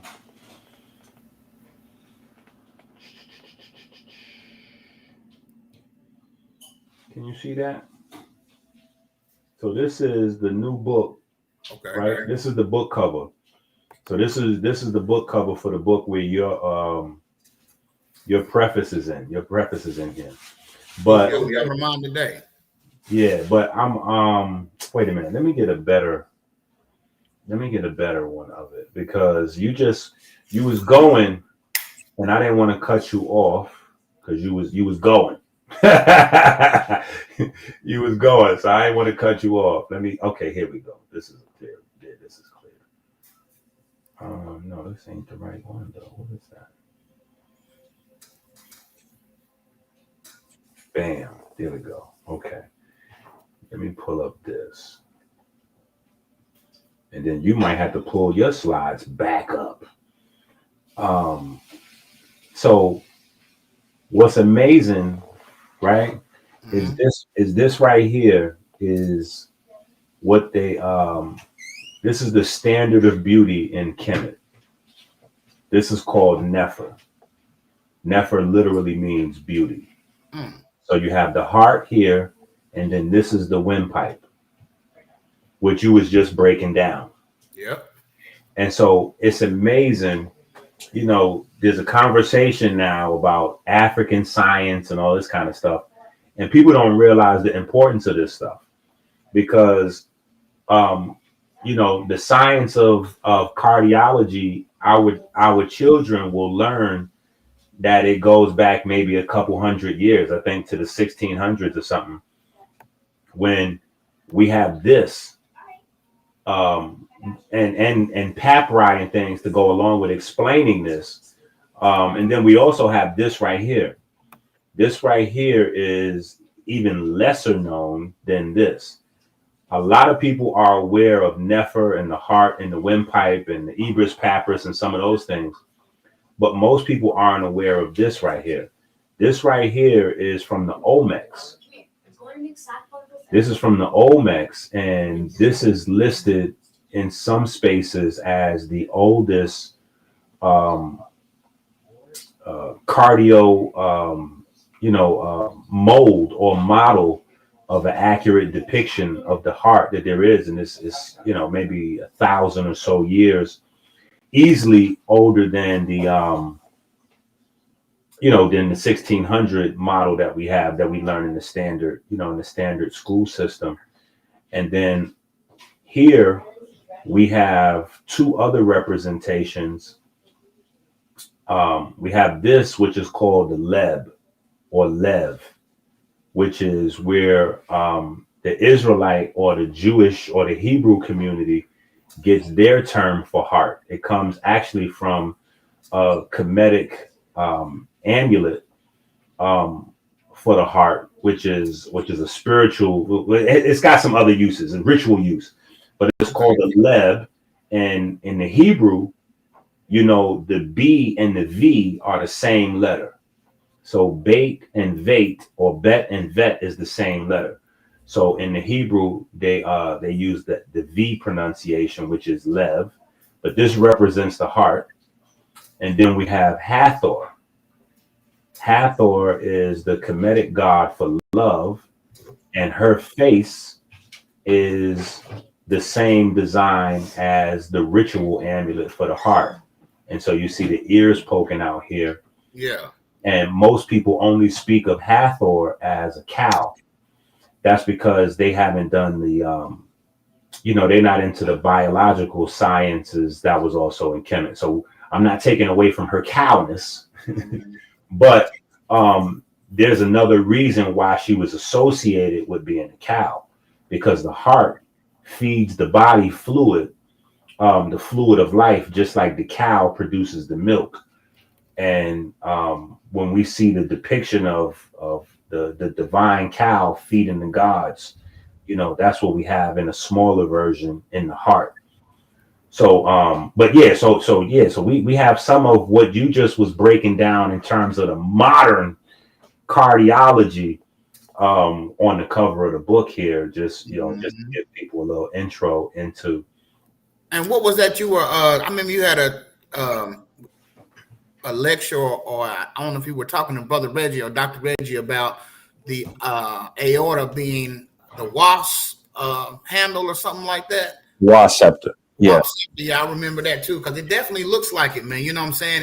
And for people to say no, absolutely not, It's crazy. You got to think about that, because it goes back. Like you showed the Lev, it's not a coincidence that you said Lev, but when we talk about the heart beating, is love, love, dove. But the Lev, that can't be a coincidence. That's another one. I should have wrote that down. Yeah, that's a good one right there. That's a good one right there. But yeah, so it starts with Kheper, right? And we get all right. So what happens in Kemet is, we have the surface level study, right? And so the surface level study, we only get things like the Ankh. We get the Ankh, and we get the Jed pillar. We get the things that are popular. And so the Ankh is known to represent, the reproductive system in humans. The Jed pillar is known to represent the spine, right? So the first hint that there was something more was the location of the wasp scepter, because you have a motif in Kemet, which is Ankh, wasp, Jed. Ankh, wasp, Jed. And so you find them put together in text and in certain like reliefs and statues and carvings and things like that, the Ankh, wasp, and the Jed. So for me, it was easy. For me, it was low-hanging fruit. But that's because I studied it, I studied the body. And when I was having a conversation with Reggie, his arrogance got the best of him. And a lot of the guys that study Kemet, they're used to asking people questions that are scared of their quote unquote credentials. So they'll either answer the question, they'll run from the question. But the thing that none of these Kemetic quote unquote scholars are used to is people asking them the exact same type of question. They're not used to that. So when Reggie asked me, when is the last time that I had been on a Egyptian tour or went to a an Egyptian museum or whatever, I said it's been a long time, right? But I responded back and said, okay, cool. I answered your question. I answered my question. When is the last time that you've actually taken a class on anatomy, a class on biochemistry or biology or anything like that? And he said, never.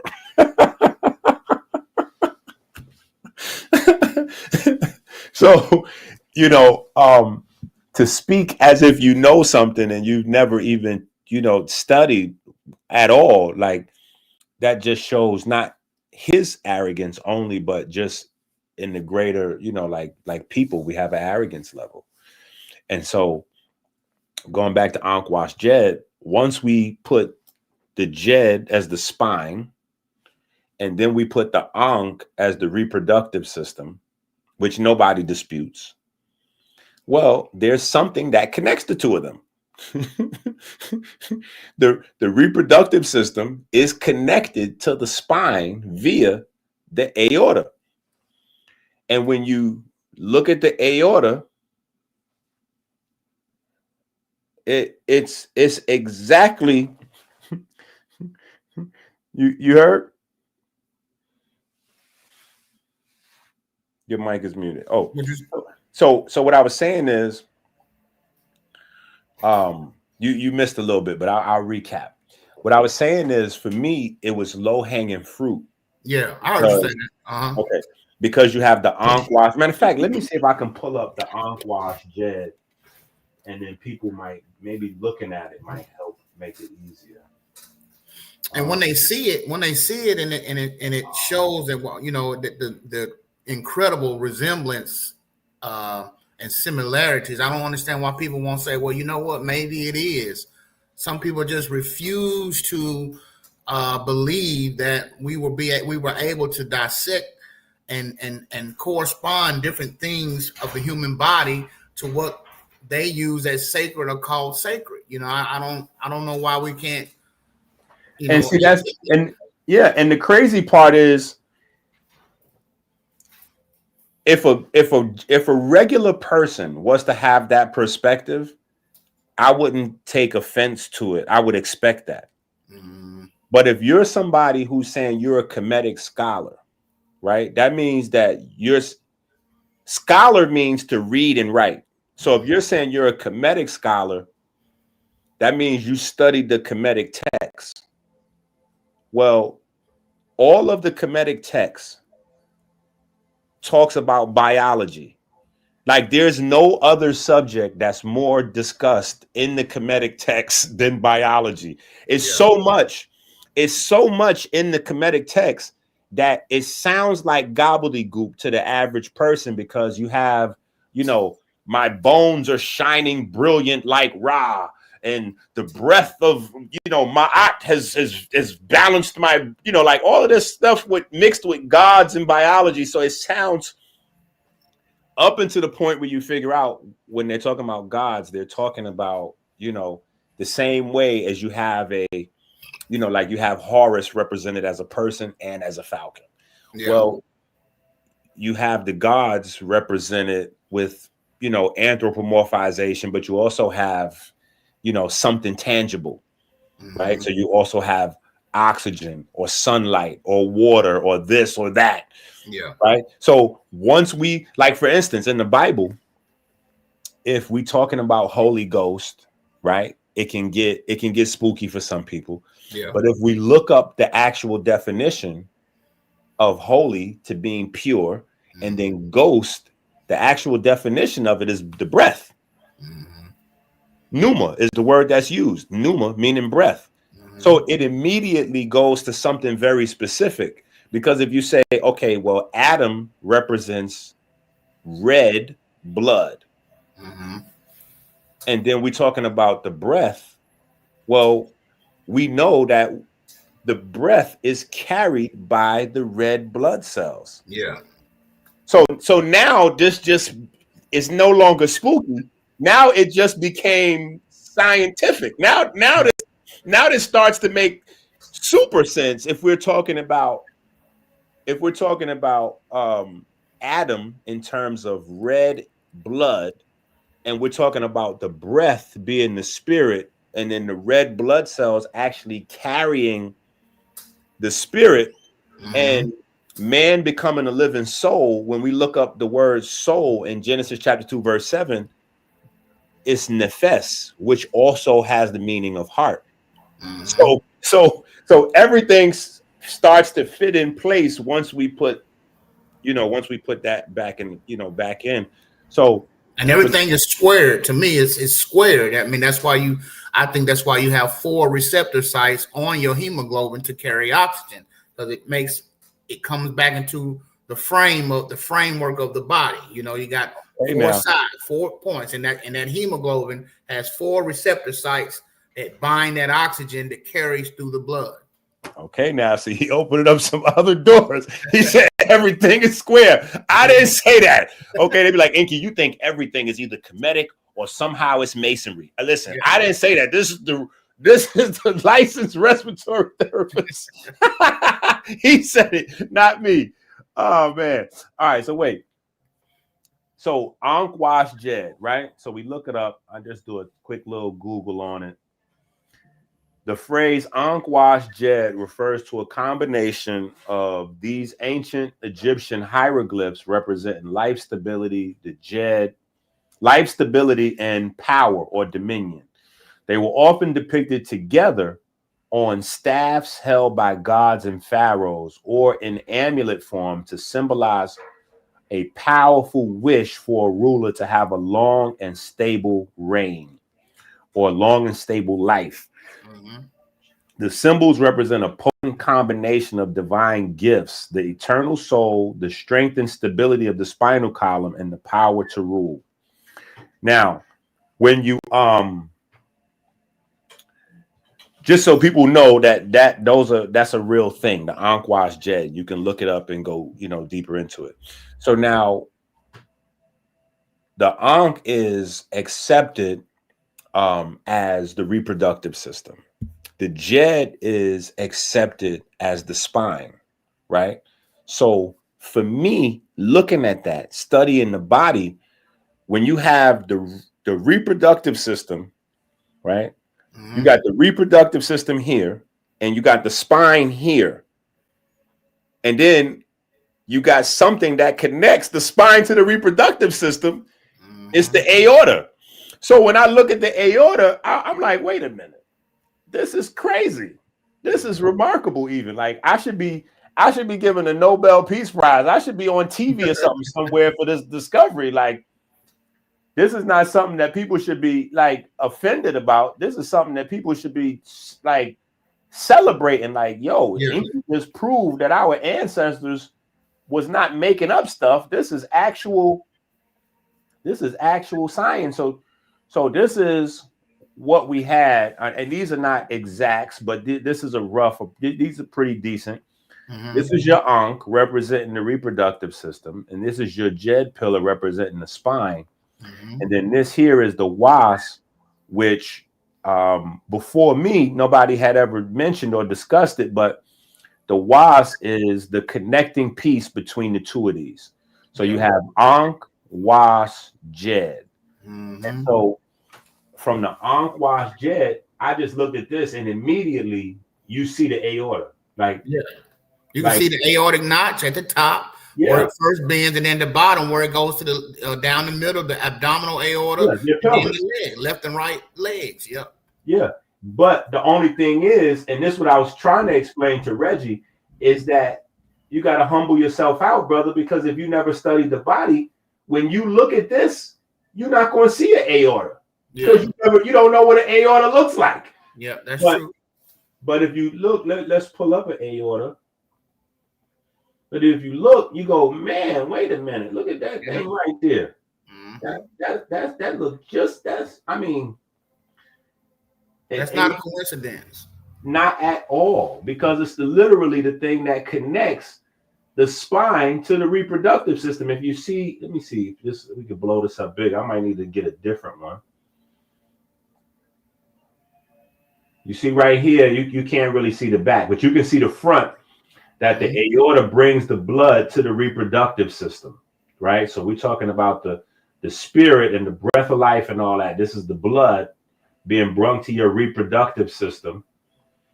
But let me get something else to show the relationship of the aorta to the spine, because I think that's the thing that people miss, is how the aorta is wrapped around and tied to the spine.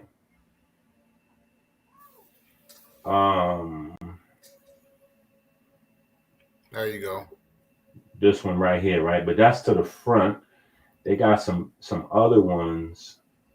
No, they trolling with this thing here. They're not really trying to let me bring this up. I gotta accept all the cookies. And then they don't even. Oh, this is crazy. So I gotta accept their cookies, and then they saying pay for the article. Yeah. Oh shit. Well, yeah, I definitely know what you're saying. It kind of like spoons with the spine. Yeah. Like Oh.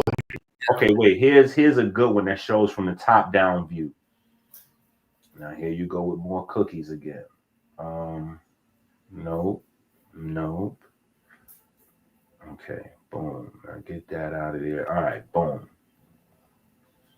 So this right here is a top down view.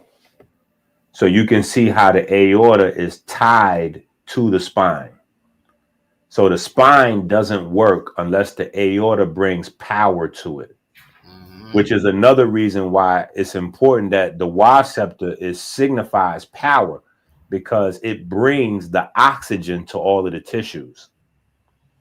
And you know, the bone, the spine, the bone is what produce red blood cells in the first place.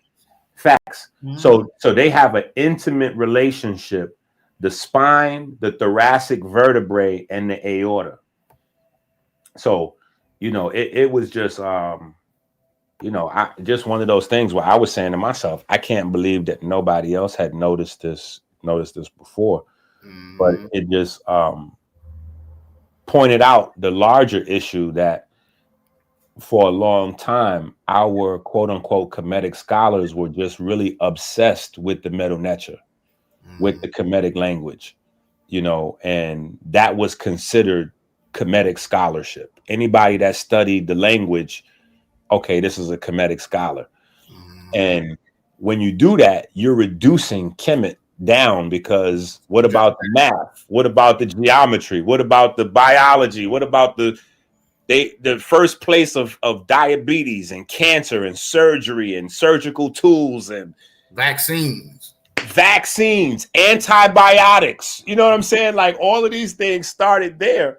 So, you know, it's like it's really reductionist. It's a reductionist view of Kemet.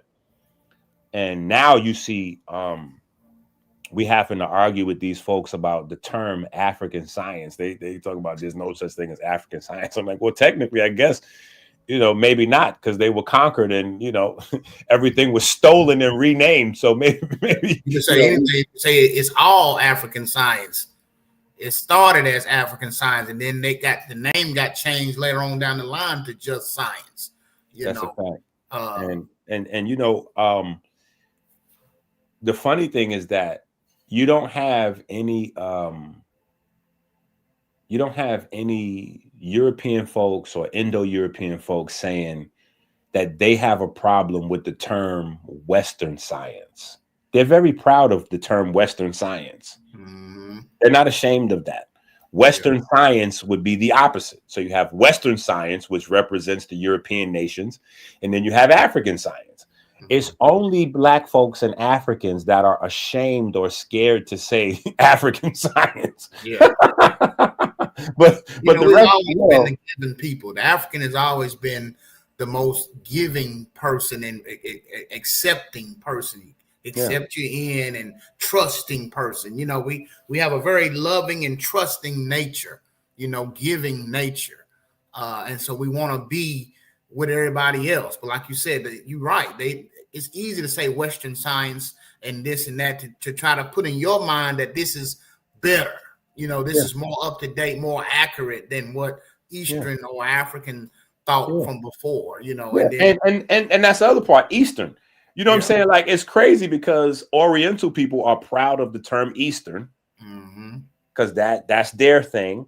You know, Europeans, they're proud of their thing. With Western, only Africans are ashamed to say, "Oh, well, no.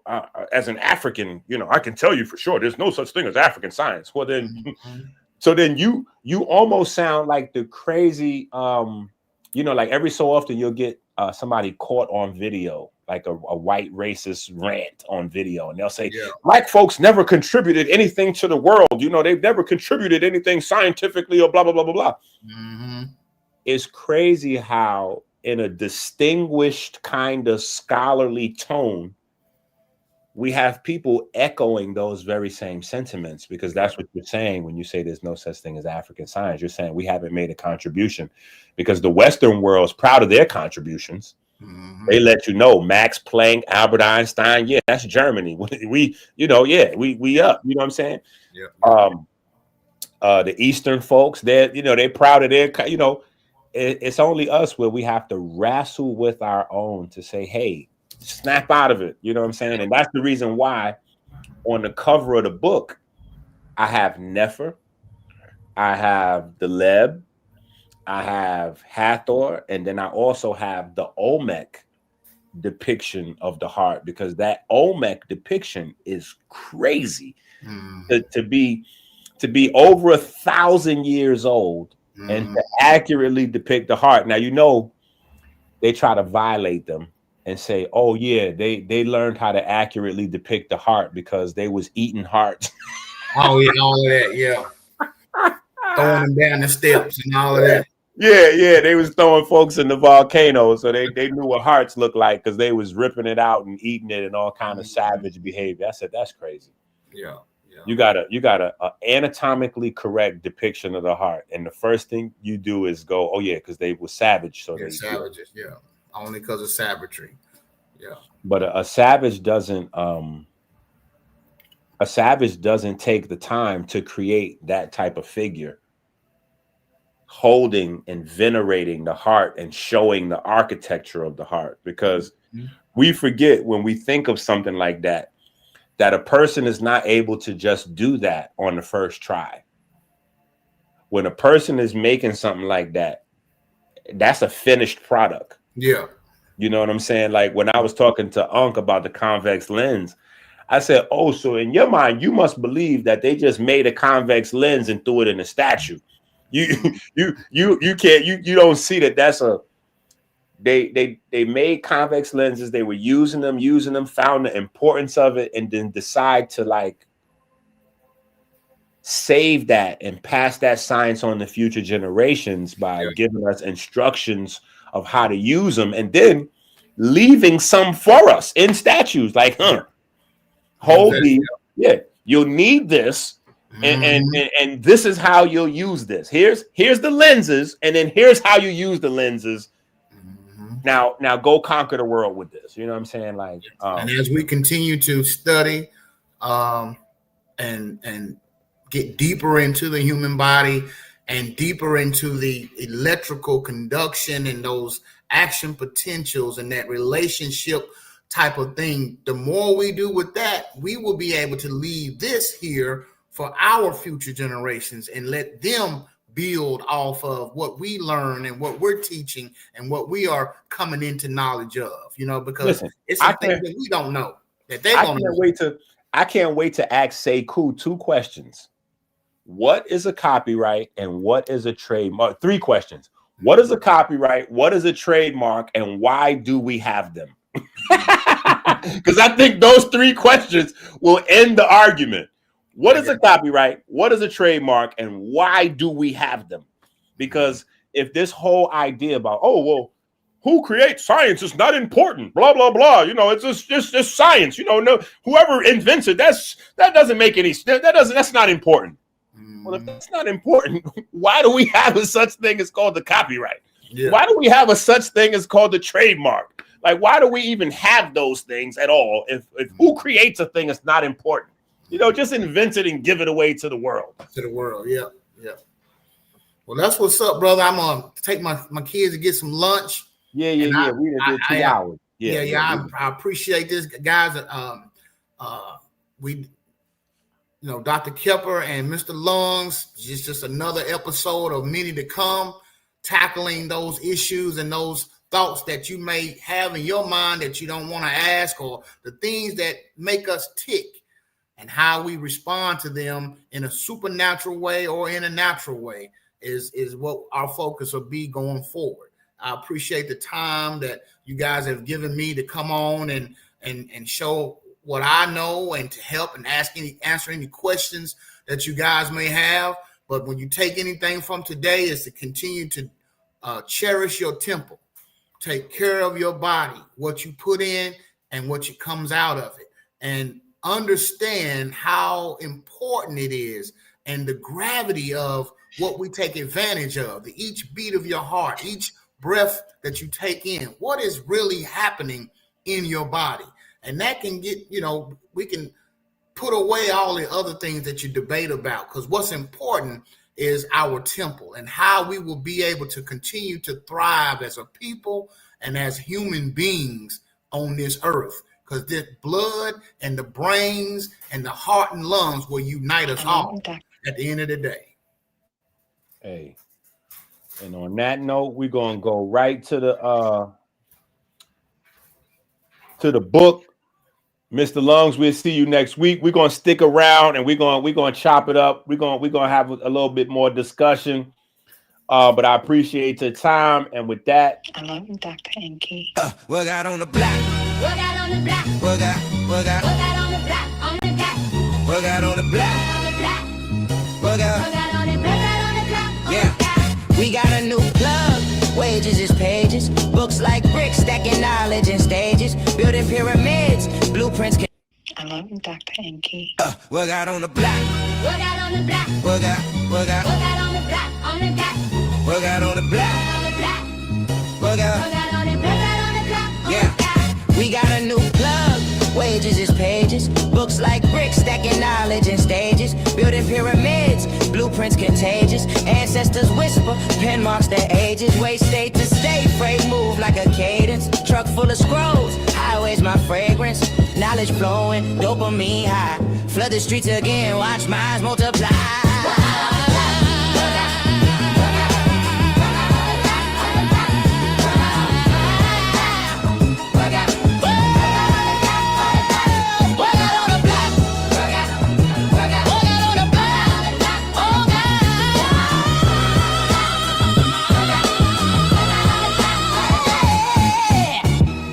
Books is full, feasting again. Spines crack open, nourishment within.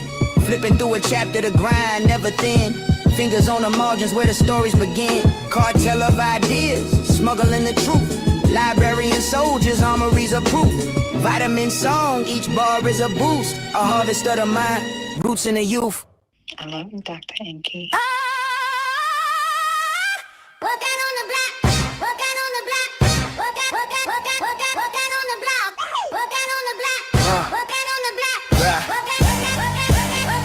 We got a new plug, wages is pages, turn paper to power, my soul through the ages.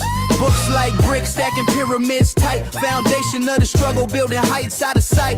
Way state to state, freight moving like a dream. Bibles in the backpacks, knowledge for the team.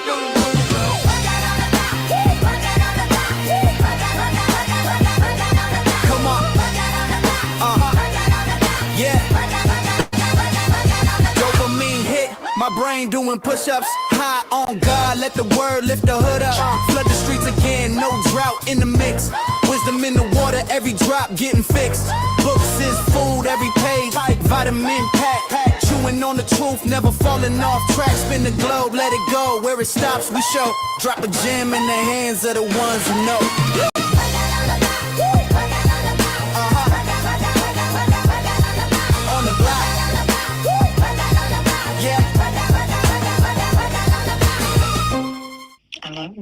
Pinky.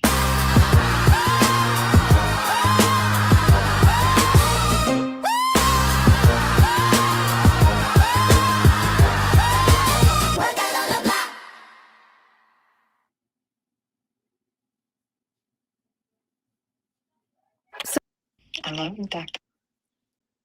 Pinky. Work out on the All right, hold up. We got to properly close this thing out, and then we're going to stick around. We're not going nowhere, though. But I got to make sure we do the right thing by it. You know what I mean? Mr. Lungs and Dr. Kheper. Mr. Lungs and Dr. Kheper. Mr. Lungs and Dr. Kheper. Mr. Lungs and Dr. Kheper. Spin a block like the heart's cosmic clock. Mr. Lungs and Dr. Kheper. Spin a block like the heart's cosmic clock. Mr. Lungs and Dr. Kheper. Spin a block like the heart's cosmic clock. teach respiratory health, herbs, bitters, Evers wisdom, healing the people with nature. Oops, I mean nurture. Mr. Lungs and Dr. Kheper. Spin the block like the heart's cosmic clock.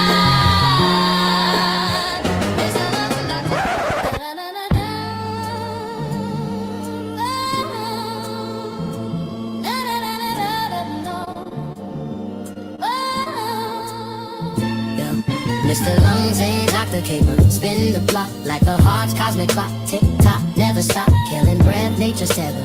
We unlock with the herbs, bitters, wisdom that we stop. Mr. Lungs and Dr. Kheper. Spin the block like the heart's cosmic clock. Tick tock, never stop, yeah. Tick tock, never stop. Yeah. Inhale, exhale, lungs expand like a parachute. Airtight, truth ignites, root deep as marabou. Herbs deep in the pot, bitter taste, sweet resolve. Epis papyrus scrolls, ancient ways to evolve. Breath control, soul's metronome, set the tone. Life cycle, spiral back to the throne. Yeah. Nature whispers in the leaves, ancestors sing through the trees. Cleansing air, disease, disease.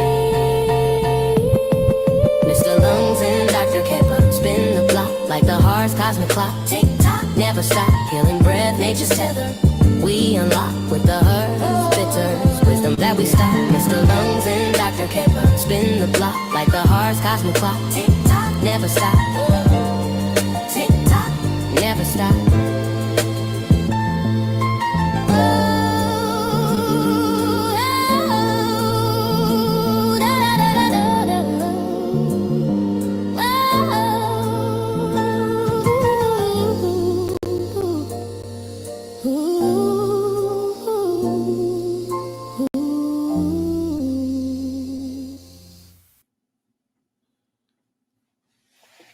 Okay. Mr. Lungs and Dr. Kheper. Spin the block. Mr. Lungs and Dr. Kheper spin the block today. That was crazy. Shout out to Mr. Lungs. Mr. Lungs went crazy. I just got to put that on the record. Mr. Lungs went crazy today. He told me he was going to do it though, but I know what I'm saying? I didn't know what he was going. I didn't know what tricks he was going to pull out. It was like, yeah, I got my camera. Yeah, I done stepped my camera game. I got my camera. I got my slides, my presentations is getting ready to go up.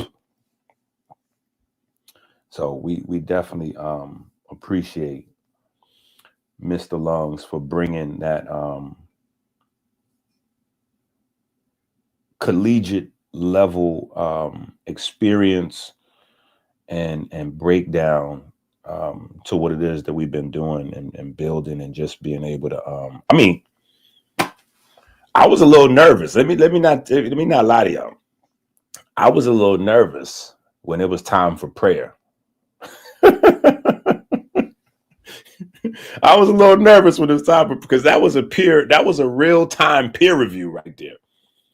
That was a real-time peer review. He wasn't ready for that. I wasn't ready for that. He could have said anything, right? That was a real peer review right there.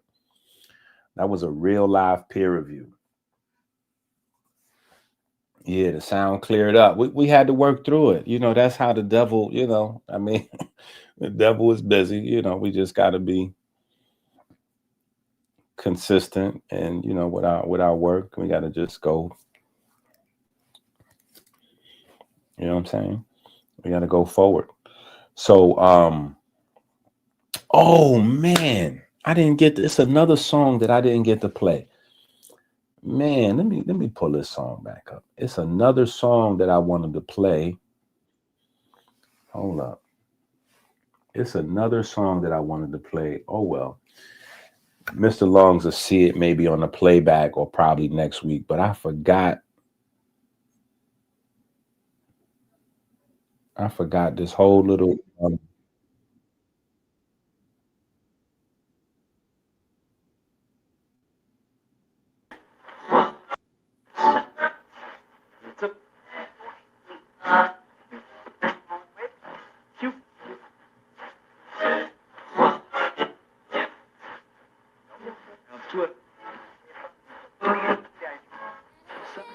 The major functional component of the red blood cell is the oxygen-carrying protein hemoglobin, HGB. This molecule makes up 90% of the cell's dry weight. Hemoglobin is comprised of 2 alpha and 2 beta polypeptide chains, positioned around 4 peptide chains, positioned around 4 iron-based heme rings. Hemoglobin can rapidly and reversibly bind 4 molecules, rapidly and reversibly bind 4 molecules of oxygen, making it one of nature's most efficient gas transporters. Iron is a major component of hemoglobin and provides the binding site for oxygen. Therefore, having sufficient serum iron levels is essential for proper hemoglobin synthesis.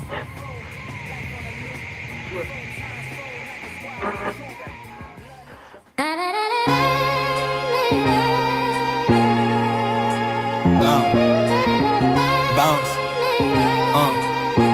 Yeah. Turn it up. Goddamn, red blood, light flow, light pump. Fold this, fold that, fold like fold some. 7 days a week, we grind and never done. Yeah. Heart pump heavy, 4 chambers in sync, iron grip, 4 atoms, oxygen in the link, glowing chain armor, red rivers never blink, got sugar in the veins, but my soul don't drink.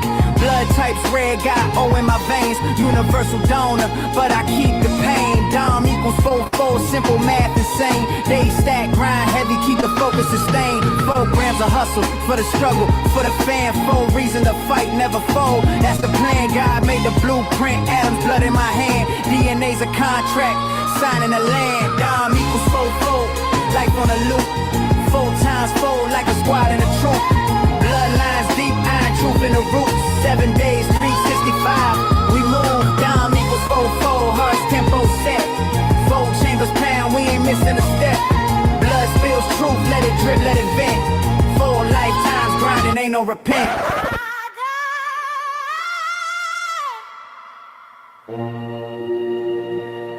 Goddamn.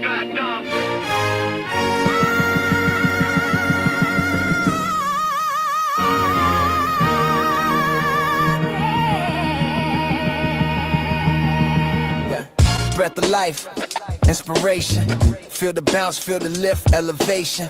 Heartbeats, no vacation. Red blood cells, emblem of creation. Pharaoh threads, silk robes heavy with the gold dust. Ink in my veins, pen bleeds when the soul must spit it out. Vivid hieroglyphic inscriptions.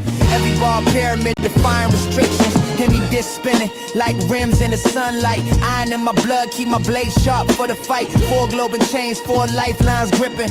Built for the pressure, this chamber ain't slipping. 365, but my steps move timeless. 7 days spinning, yet my mind stay rhymeless. Breath of life, inhale the divine wind. My lungs expand, my story begins.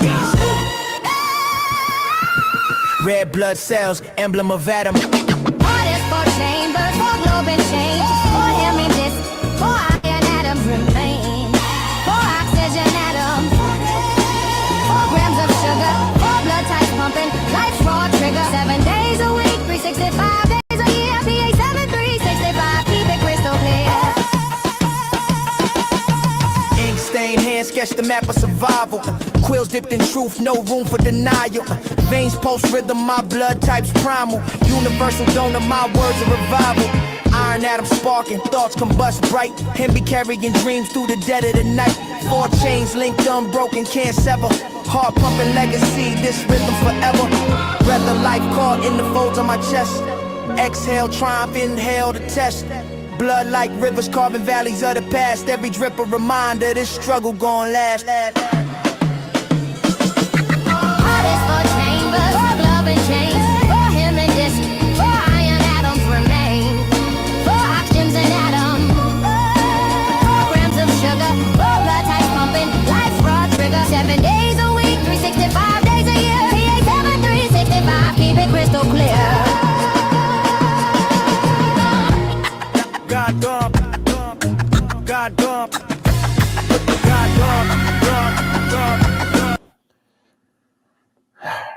Okay. Yeah. Now I remember why I didn't play it. Because we was having the sound issues. That's why I didn't play it. Yeah. But, you know, like I said, everything cleared up, right? Everything cleared up. You know what I'm saying? Folks is at Barnes and Nobles. You know what I'm saying? Folks is at Barnes and Nobles. Paul is on Amazon. Paul is on Amazon. Right? Paul is on Amazon. Hey, God is good.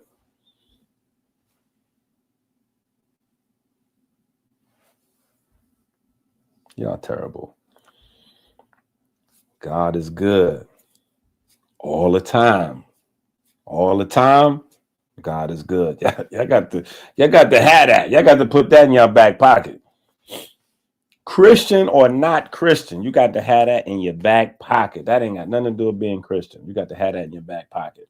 There's a time period where that was a revolutionary saying. Yeah. All right. So I think that we did good, though. I think we did good in terms of the conversation. There was just some stuff that was floating around in the chat that we didn't really have time to stop the flow. I didn't want to stop Mr. Lungs from doing his thing, but we had some people came in. You know what I'm saying? We had some people came in and we had some stuff, we had some crazy stuff in the chat that I kind of wanted to jump into. I kind of wanted to jump into, but we didn't really get a chance to really, because there's some other interesting conversations that we need to have. There's some other interesting conversations that we need to have that are also associated with,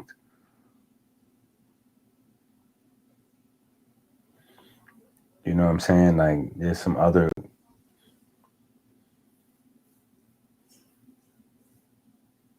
wow. See, that's what I'm saying right here. Yeah. It's interesting because in Kemet, that's what it was about. It was about the breath and the spirit, and then everything extends from there. Even with the conversation we having today, when we go into some other facets, people may not realize, because again, we in this culture where it's just the breath, it's just breathing, but everything comes from that. Everything comes from that. Like, for instance, The heart and the brain, or the brain and the heart, easily the two most important organs in the human body, right? The heart and the brain. Well, the heart and the brain are measured with electric and magnetic tools. The heart and the brain are measured in some instances of illness or trauma. They're diagnosed, right? Maintained with electric and magnetic tools. Well, that electrical activity, the magnetic activity, it comes from the breath. So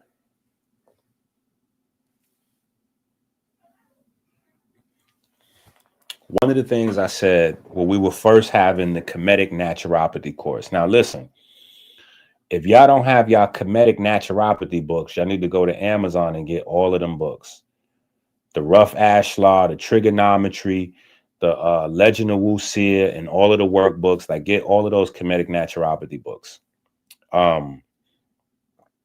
one of the things I said when we were doing those classes was that one of the big differences from the African science model, or the ancient, science model, to the modern science model, is the view of intelligence, right? So in today's world, a person who makes things sound complicated, a person who uses a lot of big words, a person who obfuscates things, is usually looked at weirdly, but as intelligent, right? The more people's heads you speak over, the more you're seen as intelligent. And people automatically denigrate themselves by lifting you up and saying, oh, this person's intelligent. And they're measuring your intelligence by how many things you're saying that they don't understand. That is insane. In the ancient world, which is the reason why it's important to understand the griot and a story as a mnemonic device, is because in the ancient world, it was the exact opposite.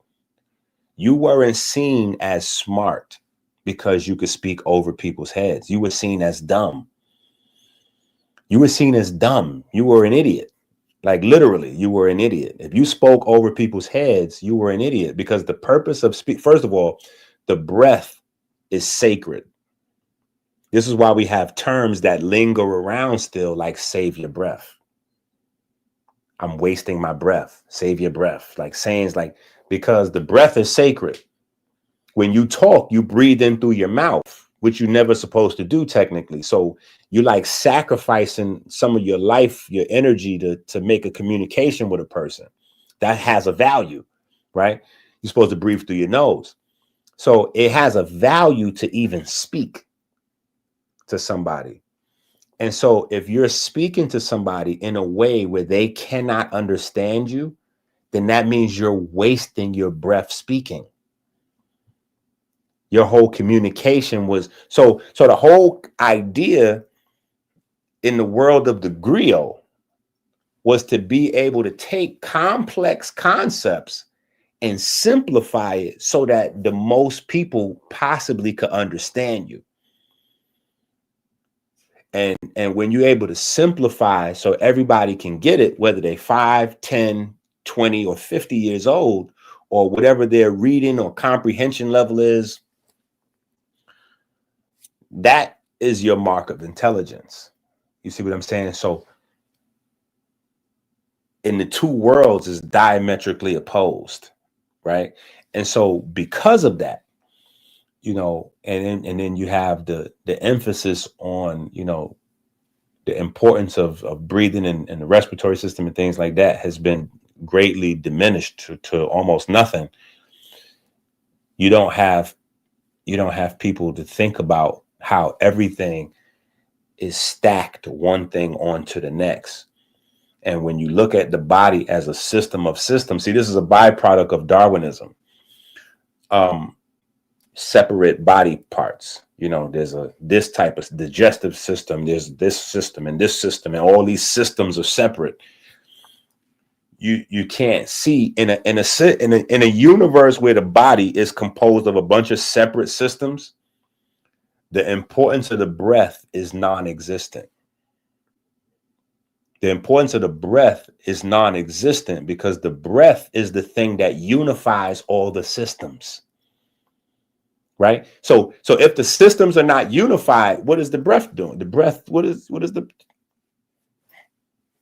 But this is the reason why diabetes and cardiovascular disease, because diabetes and cardiovascular disease are two sides of the same coin. They both based on the breath.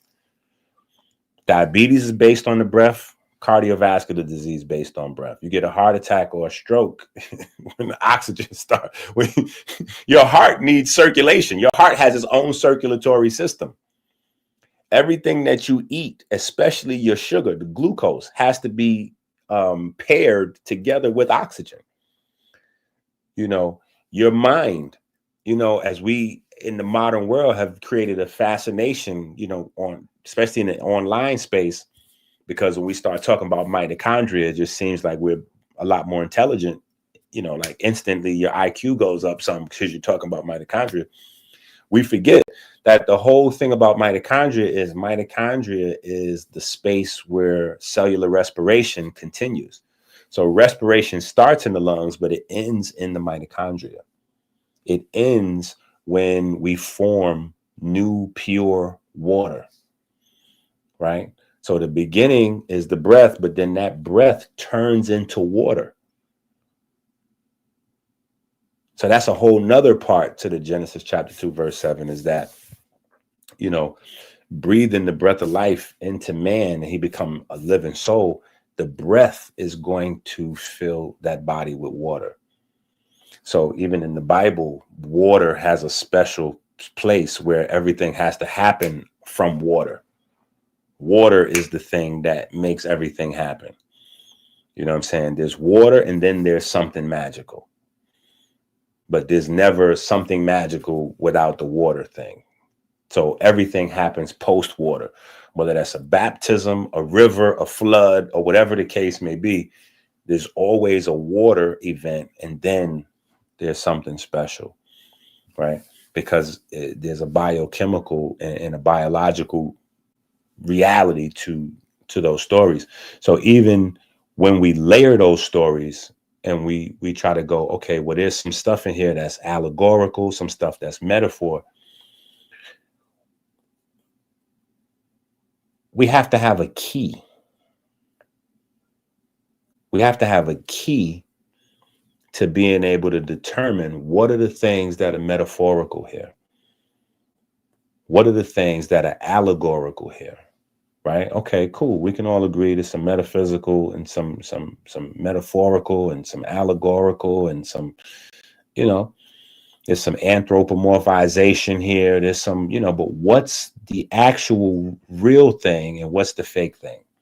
Right? When we read the Bible and we read the New Testament, right? There are places where it says that Jesus is the light of the world. So it says specifically that Jesus is light, right? There are other places where it speaks of Jesus as a man, he's a person. Well, how do we know which one of those is supposed to be the metaphorical and which one is supposed to be the real one? Right? Because we assume that Jesus as the person is the real part of the story or supposed to be the real part of the story. And when they say Jesus is the light or Jesus is light or God is light or Jesus is the word, those are the parts that are supposed to be metaphorical. Right. But who said that? Like, who made that the rule? Who said that this is how it's supposed to go? It's an arrogance that we have, right? We automatically assume the universe revolves around us. So we say, okay, well, the stories about Jesus as an actual person, no, that's a real, the other stuff is metaphorical. You know what I'm saying? So, there's just a lot of room for growth and understanding in these particular texts. especially when we compare these things, which is the other reason why I have on the book cover, I have Nefer sitting right next to the Olmec, sitting next to Hathor and the Leb, because in the book, we talk about the Hebrew culture, the Kemetic culture, and the Olmec culture, and just compare the three of them, because those are the only three ancient cultures that had a working understanding of the cardiovascular system. And we know they had a working understanding of the cardiovascular system by the records, by what we left us, right? What we left us, right? And so nobody else had that. And then when you compare what the Olmecs had and what the Hebrew people had to what the Kemetic people left, right?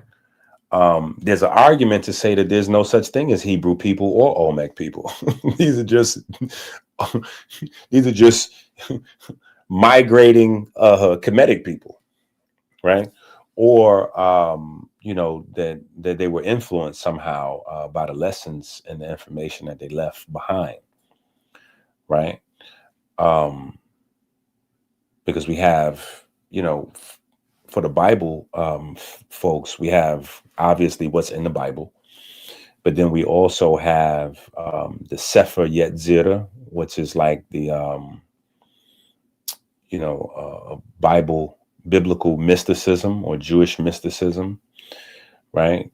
But those come directly from Kemet as well. The influence is clear when you know what you're looking at, right? The 22 paths are the 22 metal vessels, and the 10 organs, and is clear. When you read those, Kemetic texts, and you see so many references to the gods acting through and living in and on and off of the various tissues and all that, even to the act of mummification where they separate the intestines and this and that and the other, and you got Horus, and you got so it's it's a lot of biology, and it was always mixed together with the spirituality, not because of anything spooky, just because of importance. That's it. What else is more important to the human race? What's more important than figuring out how the body works, so you can extend the performance and the lifetime of it? Literally. Like, that is the center of science. There's no other thing. That is science. That is science. Figuring out the body and the body's place in the greater everything else. Right? And then from there, you get more questions later on, because science comes from questions, which is observation. You get an observation, you create questions, right? But the first is figure out this, and this is relationship to everything else, right? And then the next thing is how to make things easier for this, right? So how to make food easier to cultivate, so now we have agriculture and things like that, and better designs for houses and architecture, and it's an extension of self, right? And then you get to the place we are now, where science has become like an art form, where we're creating technology to enhance facets of ourselves, even though for the greater population, those enhancements are coming at a loss of those very things that we're looking to enhance. When we create machines to count, we had no idea that those machines to help us count would regress the intelligence of people, and then people would stop counting and just totally rely on the machines to count. So instead of enhancing our brain's ability to do math and see math and rhythm and frequency and things like that, we just shut all the way down, and now we outsource. We don't count. We just let the machine count. You know, you need to teach your kids, your children. You need to teach your children and your kids, because some of y'all have kids, right? Some of y'all don't have children, respectfully, right? Y'all have kids, but we need to teach our kids and our children. We need to teach our kids and our children to count, right? Just basic counting with money. Just when you go to the store and you buy something, just know how to get your change immediately, and just keep that in your mind forever. Like, never lose that ability. Like, just as long as you can do that, you're Gucci, right? If you can't count your money back, we're done, right? Because that's like the basic basis of math, arithmetic. Once we can't do arithmetic, there are whole sections in our brains that are atrophying, right?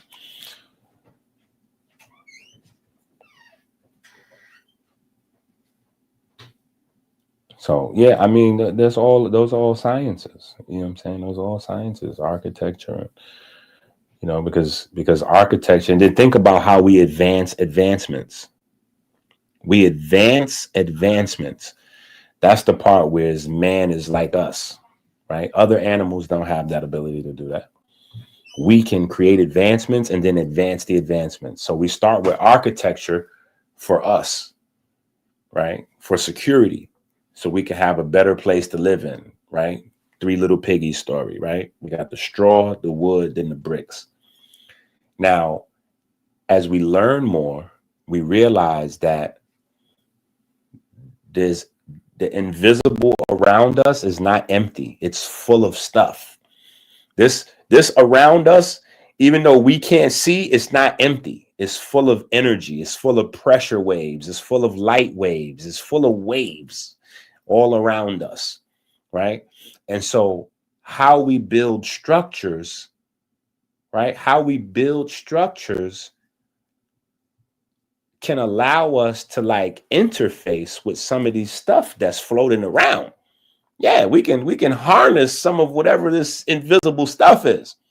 The Netchers, the gods, the Elohim. We can harness some of this stuff by how we build stuff, right?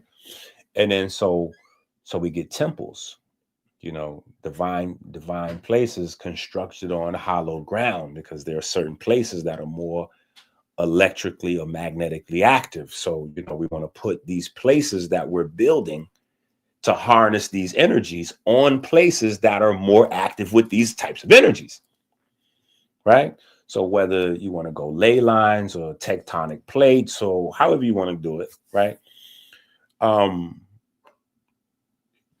Now we get a refinement process of building the temples, and then bringing that back to the common person, and then exporting that out of the country, to the point where over in the East, the Yellow River culture becomes all of, you know, the basis for intelligence in the Orient and the East. And so they develop that structure and interfacing with energy to feng shui, right? And so they take it into their houses for themselves, whereas, you know, it might be for the temple, the priest, the royal folks. In you know, in some African places in the East, they took that back to the house. Like, nah, we need to maximize this, right? And so over time, right, advancements, right? We advance, and advancing is usually when you get to construction with making things smaller. And so we take that same temple arrangement, that same blueprints that we get from the temples in Kemet, and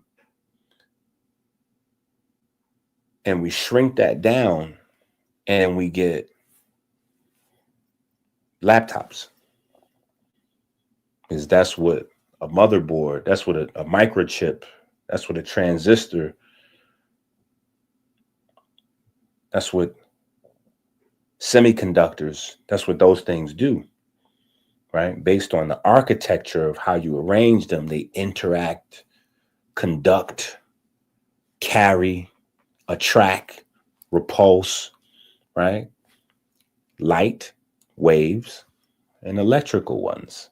Electric, magnetic, light, right? So we've been able to harness those same temple arrangements from that same process to making technology.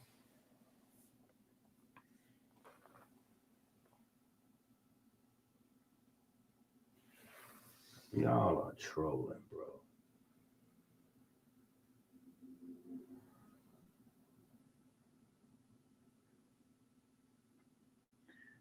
Well, Kyle, that's that. I mean, what we doing, Kyle? Why you put this here? Come on, you know I'm about that action, man. Why you write this here? You know Paul and Tika is gonna start trolling, right? You know Paul and Tika gonna start trolling. That's the troll squad. Now, what you put that there for? You know, if I see that, I'm gonna try. What we doing, Mr. Kyle and Dr. Kheper? What we on Tuesdays? What we doing with that? I'm not interested in that unless you. What we doing? We coming up with you. What we doing? We doing a weekly joint? Like what we doing?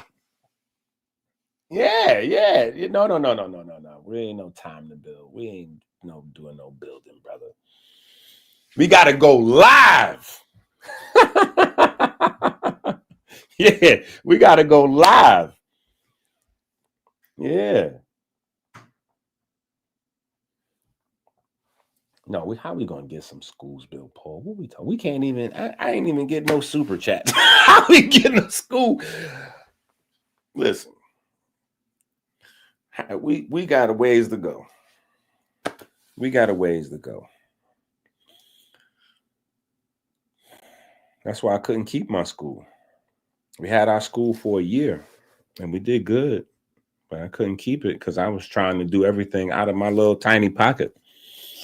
Umar had messed up the universe, so I couldn't even come on the internet and say, "Hey, send me some donations for the school."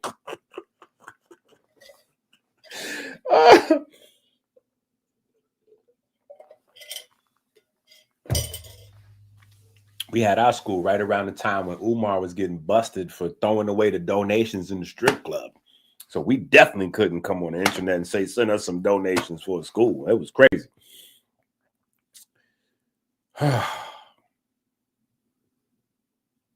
What we gonna do? What we gonna do? No, first thing we got to do is get Kyle on the live stream. We got to get Kyle to commit to the live stream. We got to discuss architecture. Yeah. Okay. Let's go. That's what I'm talking about. So we got the commitment. We got a commitment, even though it's a little murky. Like I don't know exactly what Kyle is committing to. You know what I'm saying? Make something happen. It's a little murky. What we doing, Kyle? Are we writing a book? Don't worry about it. Don't you worry about it. You know I'm writing a book on it. Yeah, you know I'm writing a book on it. Me and Kyle gonna have some conversations, and I will make sure that a book comes of those conversations. Yeah, that's a show though. Wait a minute. The Mason and the Architect, like Mr. Lungs and Dr. Kheper. We got the Mason and the Architect. Ooh, book it. The Mason and the Architect. That's going to be crazy. Kyle, what you doing later on today, Kyle? We might have to get your test done today. What you talking about, Kyle? We got to get your test together. We got to get your test together. Yeah. We got to get your test together so we can get you past whatever that is you talking about. Because that's going to be tough right there. The Mason. Text my phone, Kyle. Text my phone. Yeah, text my phone. You got my number, Kyle?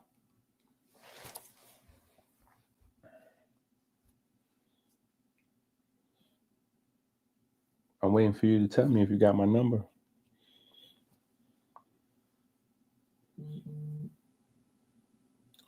Okay. Did he just text me instead of telling me he got my?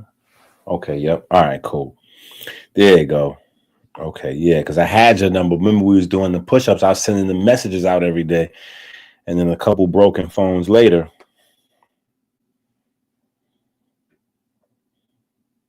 Boom. So we got Kyle back locked in.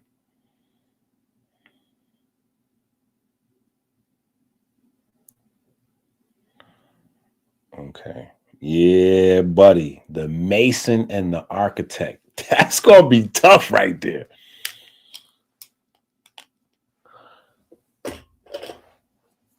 That is going to be tough. And somebody else just sent me a text trolling. You better stop trolling. You better stop trolling. You see these? Y'all better stop playing with me. I got a crazy girlfriend. Did I get the message about your cousin?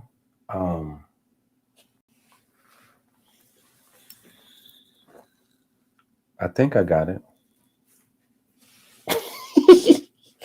No, I think I did get it. What you were saying, hook up for the interview. Yeah. Yeah, I'm available. I'm ready. But I didn't get the, like, where he wanted to do the interview. He wanted to interview me on his page.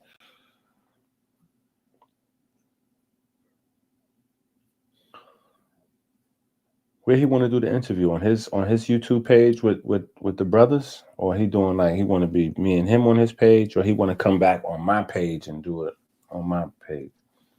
How Paul say yeah to a multiple choice question? How you say yeah to multiple choices? Oh, on mine? Oh, I bet. Oh, so yeah, that's anytime. Yeah. That's anytime. Yeah. Book it. Ask him what's up. I'm supposed to have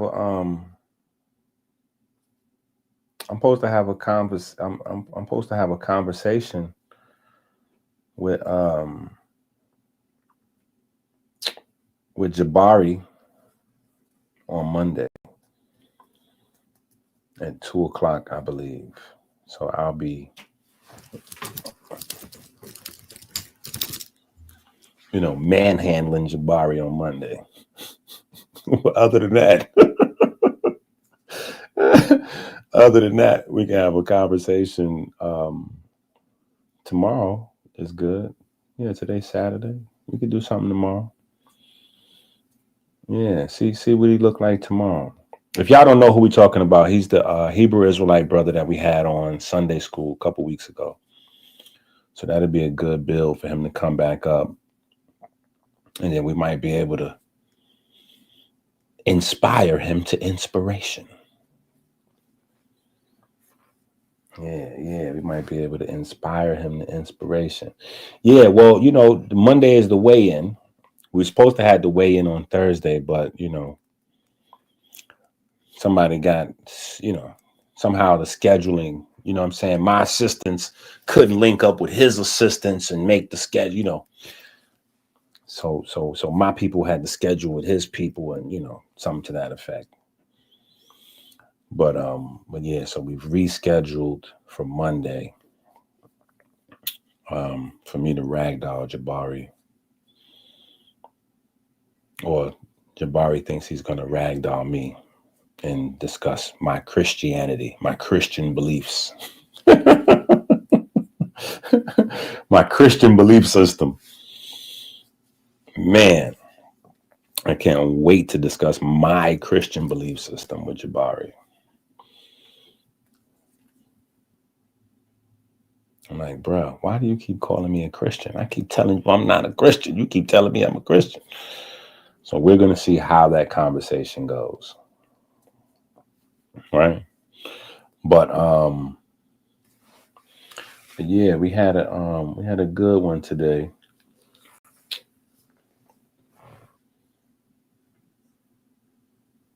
Oh,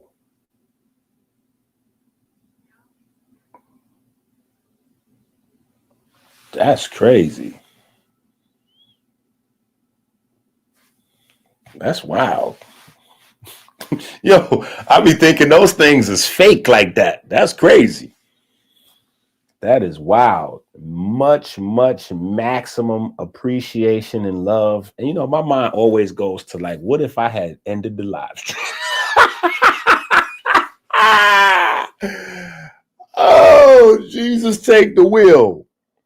What if I had ended the live stream? That's crazy. Man, I appreciate you more than words can express, brother. Still dreaming of the Melanin versus Diabetes conference. Well, listen, hey, hold on, King Don. Yeah, you don't even know. We one step closer to the conference. Yeah, we one step closer to the conference because now that we have a book on Barnes and Nobles, and it's not full blown Melanin versus Diabetes conference, right? But in my mind, I'm already wrestling with a Barnes and Nobles in-house. That's what I want to do. Yeah. I want to go somewhere and do like a book signing because back in the days, right, Barnes and Nobles is a part of the making of Dr. Inky. Barnes and Nobles is part of the making of Dr. Inky. So like earlier, we was talking about quitting smoking, right? In high school, I used to be a chain smoker. You know what I'm saying? A chain smoker. I'm talking about put out one cigarette with and light up the next cigarette with the last cigarette. Like I used to be a chain smoker. I could do 2 Newports, or like if it was GPC, which are the cheap cigarettes, I could do like 3 or 4 of them back to back to back. Barnes and Nobles helped me to quit smoking cigarettes. Like I credit Barnes and Nobles with that.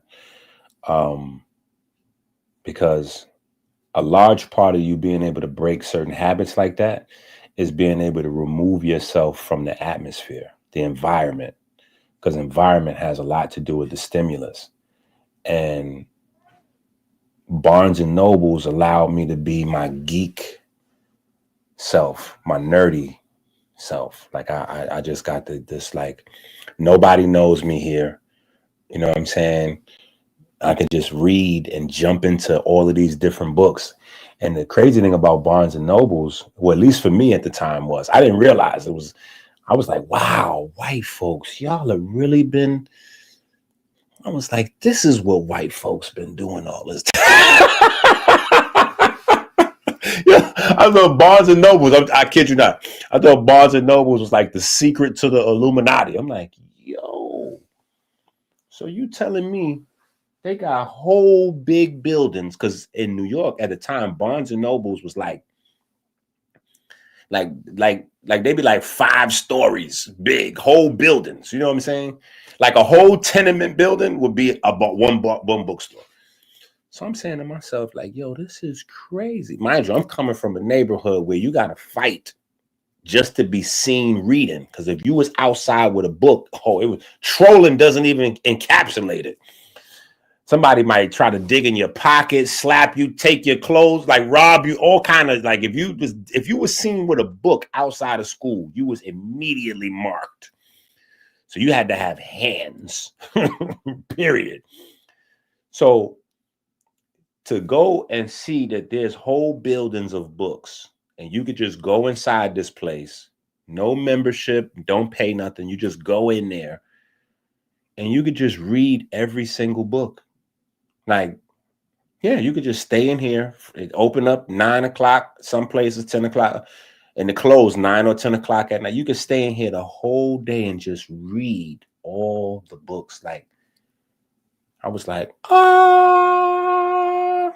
it was over. there's a blackout period where there's just like a couple of years of my life that I don't even have track of. I don't even know what was going on. I just know I was in Barnes and Nobles. I was just in Barnes and Nobles, like, period. To the point where, you know, they started to get to know me in there. You know what I'm saying? They started to get to know me in there. Like, yo, what's going on? Like, they started to expect me to be out front. When they come in to unlock and open up in the morning, I'm right there already. Yeah, I'm already right there with a bagel and a hot coffee or hot tea or something. I'm already like, yo, did y'all get the new? Oh, y'all got the new joint? Okay, where did y'all put the new book? Oh, did y'all finish this? Oh, okay, all right. So what y'all gonna do with this section? Okay, so, oh, y'all getting rid of the occult? Okay, so it's gonna be no more. Oh, so y'all bringing in a new age? Oh, that's it. Yeah, I'm in here like I work in there. So anyway, I don't know what I'm talking about. Anyway, back then, they used to have people come when they drop a new book or whatever. The people would come. It was, you know, put the rope around and have a little section, and it'd be like 50 people, 100 people, and they'd do like a lecture, you know. But it was a book signing, but it was a lecture, and I was like, that's tough. That's tough. We might have to, you know what I mean? We might have to. Yeah. I'm like, So anyway, all that said to say, we might have some sort of something, you know what I mean? Something cooking now, you know what I mean? We might have to hit Barnes and Nobles one time for the one time. We might have to hit Barnes and Nobles one time for the one time. Am I switching over to Barnes and Nobles? I don't know if I'm switching over to Barnes and Nobles as much as maybe expanding to Barnes and Nobles. You know what I'm saying? Yeah. I'm not switching from this neighborhood to that neighborhood. We expanding. We want to be in all the neighborhoods. That's what I'm talking about. 0 games being played. Barnes and Nobles. Here we come, baby. We coming, Barnes and Nobles. Yeah. We on our way. You know what I'm saying? But we still got the catalog at Amazon, and we still gonna be dropping new joints at Amazon, you know. But Amazon and Barnes and Nobles are like, not only are they ops, but they offer different advantages. You know, Amazon has a much wider reach in terms of shipping to countries all over the world. Barnes and Nobles is more of a United States kind of vibe. But Amazon doesn't have stores. They don't have an experience. You know what I'm saying? And although we're not in Barnes and Nobles, like we're not in the stores, you can go into the store and have the concierge order you a book and have them send it. Instead of coming to your house, it could come to the bookstore for you. Yeah. And so you can come in Barnes and Nobles, pick up your Dr. Inky book, you know what I mean? Go on over to the table, get you a $17 cup of coffee. Listen to some elevator music, you know what I mean? Yeah, you can listen to some elevator music. You know what I mean? Have you a little experience in there. You know what I'm saying? But Barnes and Nobles was definitely a big part of the Dr. Inky transition. Even my older children, not so much this 5, because this 5, they got the Dr. Inky. My first 5, they got some version of the transitioning Dr. Inky from the guy in the neighborhood. So all of them, without fail, they all have memories of Barnes and Noble's birthdays, because that was ritual. Yeah, that was ritual. If we did anything for your birthday, it began or ended with a book from Barnes and Nobles. Even if it was nothing else happening for your birthday. You know what I'm saying? Like, it might not have been nothing else. We just gonna go down to Barnes and Nobles and get you a book for your birthday. Yeah, we're gonna go to Barnes and Nobles, hang out. You know, we get to, we're gonna hang out at Barnes and Nobles. So definitely that'd be dope if we could, now who knows? The white folks might be like, you think you get ready to come in here and do what? You lucky we got that book on the website, boy. You ain't coming up in here to. Who knows, right?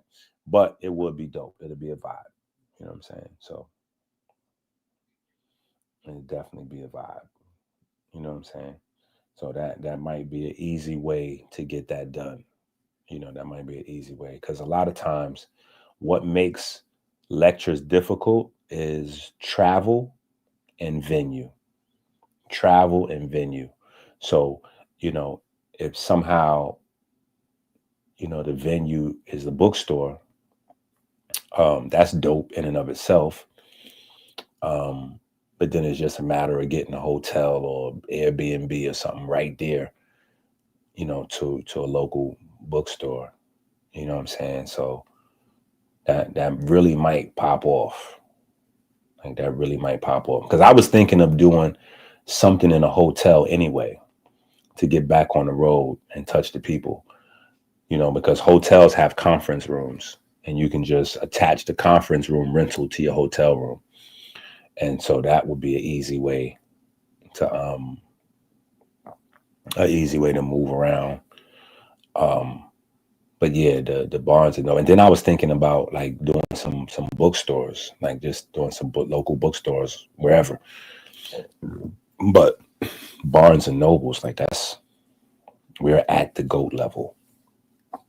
If we can make that happen.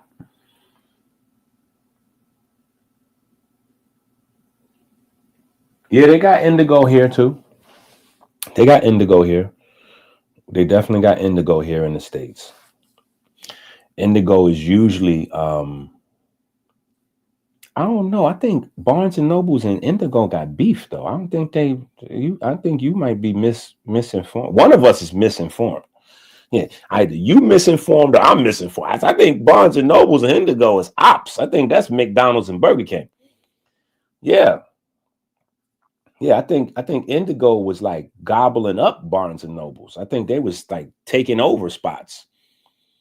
Yeah, I know who Indigo is though. Indigo has the nice convenient places, like when you go to airports or when you go to busy shopping areas. Yeah, they got the Indigo spots where it's like a nice little small bookstore where you could run in there and grab you something real quick. I wonder how Indigo's doing in business, because I know Barnes and Nobles was in trouble and they just did their thing and now they're expanding again. People are getting dumb. So bookstores was having a little trouble. Bookstores was having a little trouble. People getting dumbed down. Like, hey, you got an audio? Can I, is your book available on YouTube? Like, wait a minute. So not only do you not want to read the book, you want to hear the book for free. You don't even want, not only do you not want to read the book, you want to hear the book for free. Like, okay, yeah. Okay, we're going to go this way. I'm going to need you to just go that way.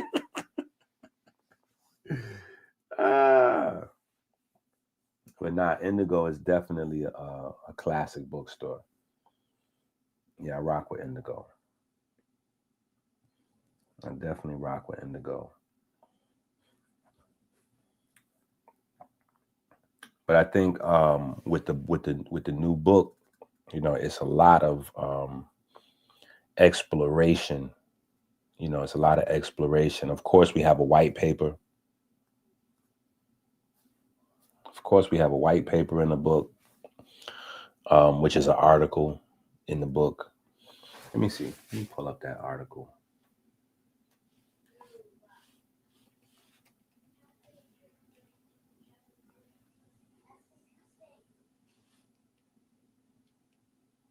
Okay.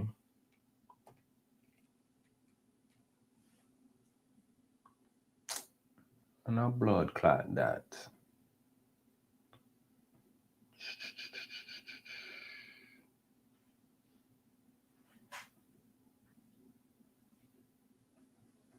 Oh man, we was going, man.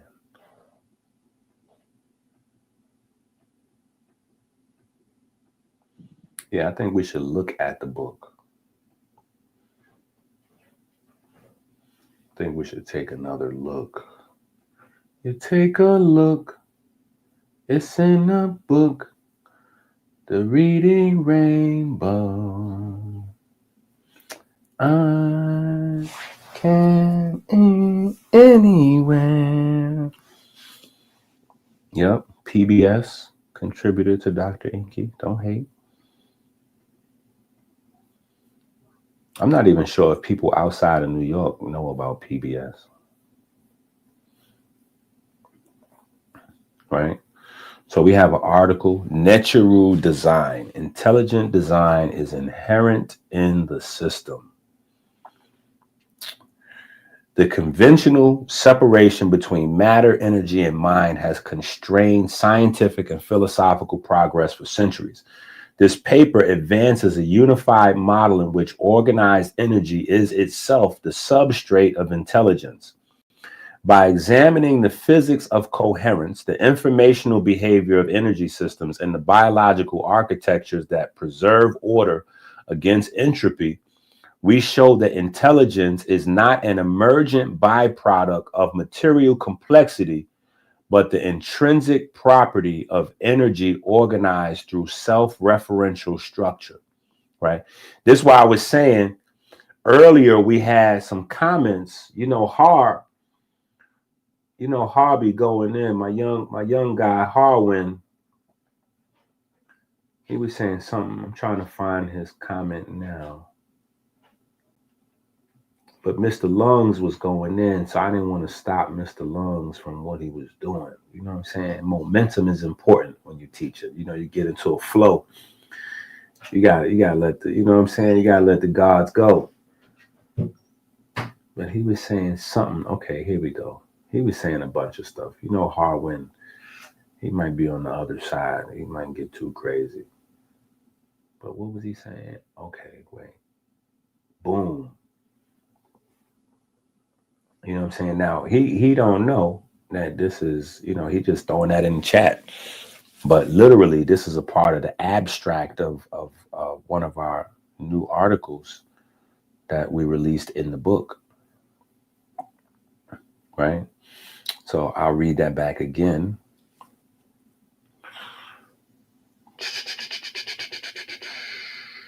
Where do we start? Okay.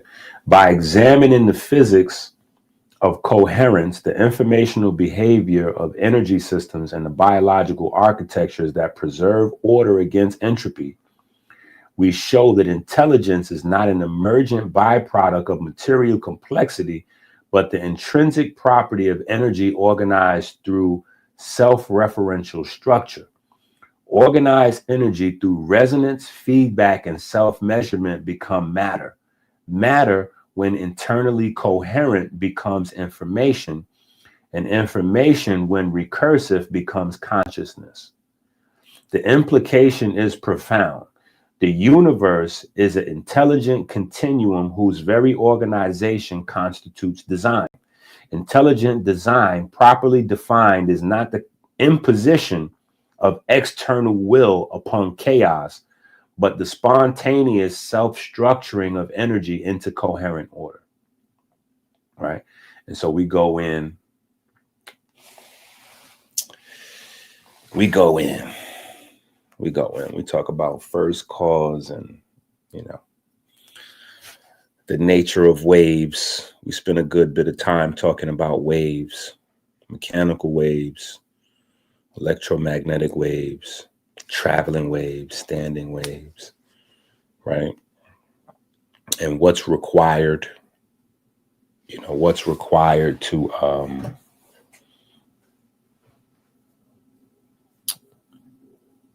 what's required for intelligence, what's required for creation, what's required for energy to transform, right?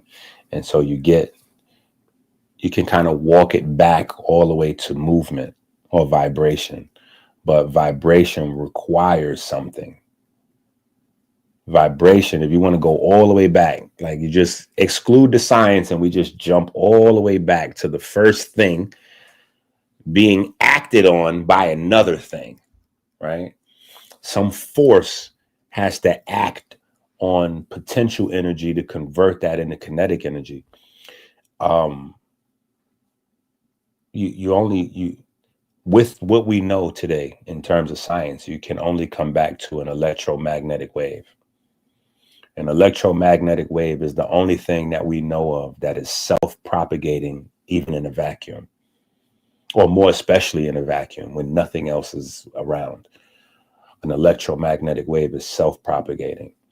An electromagnetic wave can supply the force to convert, potential energy to kinetic. And this is the reason why in most of the books, I don't know if y'all know what y'all was reading. Some people probably did. Some people probably didn't, which is the purpose of reading, so we can learn. But in the books, I'm trying to think of the very first book that I did it in. I had this little thing in the books where instead of doing the electromagnetic spectrum, like the way the traditional scientific way, right? We did it in terms of electron volts, right? And the reason why I wanted to do that is I think it's in the photochemistry. Yep, it got to be the photochemistry book. If you don't have this book, go get this book. Now, listen, when I say this now, y'all know it's serious that y'all can wake up one day and all the books be gone. So don't play with these books. I'm almost certain that it's this book right here, the photochemistry book. I think this is the very first book where we did this little thing. Let me see. Okay. Here, let's read some of this book. Right? Let's read some of this book. The original covenant in the Bible between God and man is the relationship between light and water, symbolized by the rainbow. There is too much in that book to recapitulate here. Suffice it to say, millions have died over that covenant. The war of the church versus the Freemasons was always about the sun. The church wanted to hide man's relationship to the sun and from the sun to supplant that power on earth.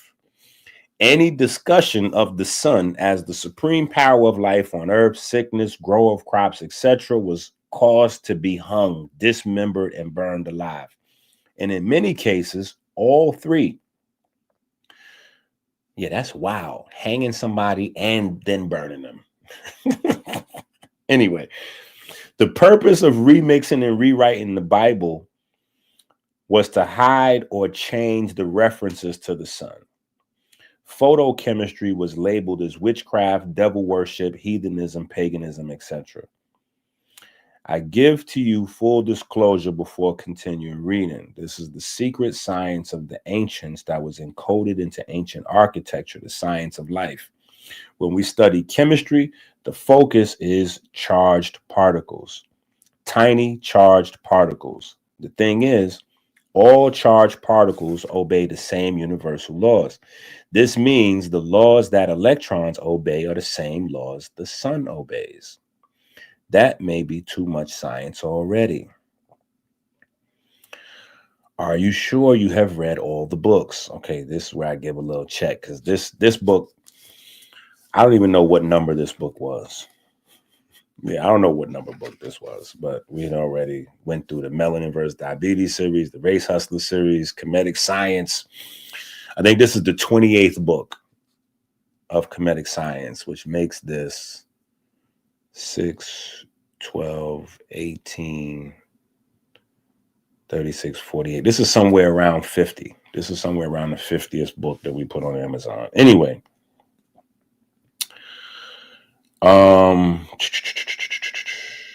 Okay, yeah, we get into some Masonic. Okay, yeah, we're gonna fast forward past that. Fast forward.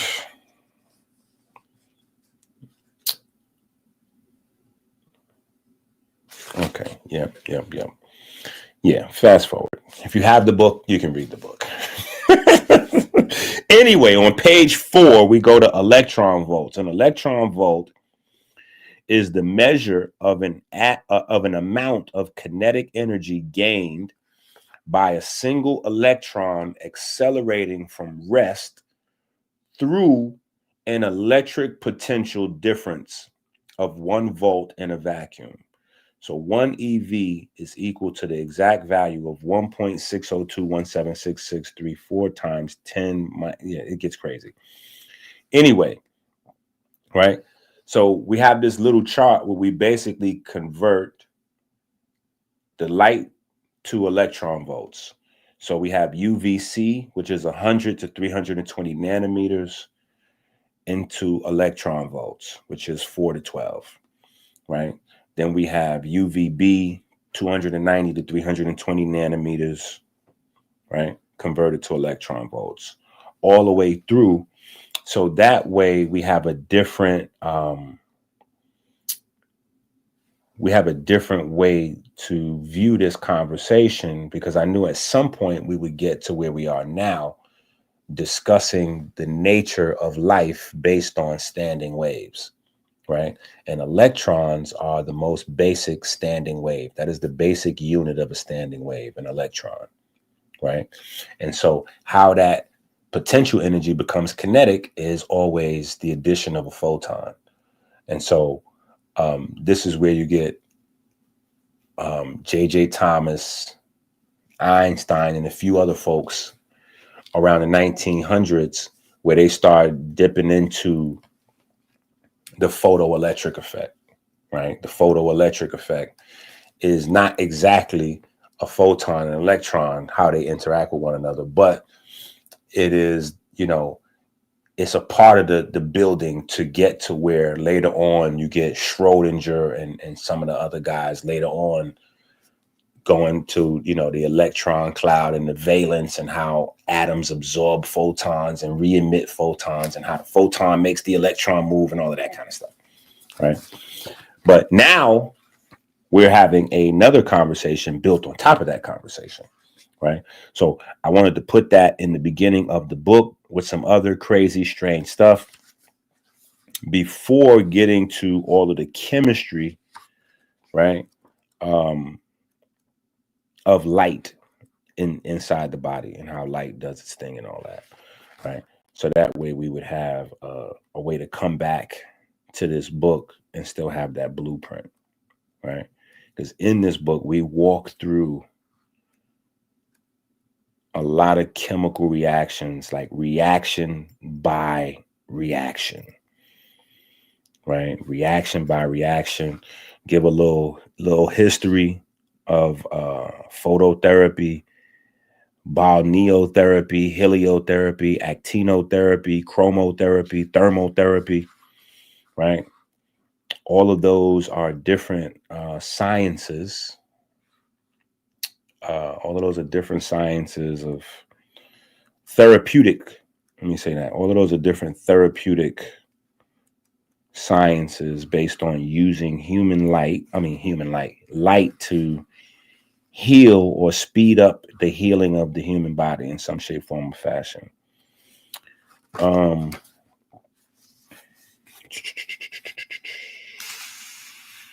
want to give y'all an example of a chemical reaction. What is this? Melanin and vitamin D happen at the same time, blah, blah, blah. Cytochrome C oxidase are potential photoreceptors of light in the near infrared. That's just an example, blah, blah, blah. Okay, in the pineal gland, tryptophan is converted to 5-hydroxytryptophan by tryptophan hydroxylase. 5-hydroxytryptophan is decarboxylated by aromatic amino acid decarboxylase to produce serotonin. Serotonin is converted to R-alchemine N-acetyltransferase into N-acetyl serotonin. N-acetyl serotonin is converted by N-acetyl hydroxytryptamine into melatonin, aka, okay, so that's the melatonin. But anyway, we go through a bunch of reactions like that in the book, so you get an idea of what light is really doing inside your body, right? What light is really doing inside your body, right? So we'll probably be swinging back around to these electrician manuals. That's what this is. This is book number 9. This is electrician manual number 9. So the electrician manuals is about electricity and photons and all that good stuff in the body.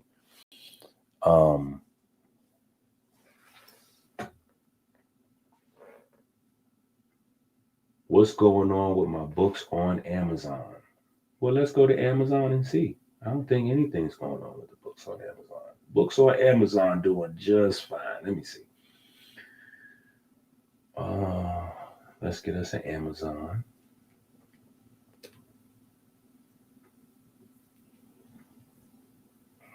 Let's hit the share button and let's go on over to Amazon and see what's going on. Right? Amazon Dr. Inky books. Bam. Yep. There they go. You go right over there to Amazon and they all right there. Yeah.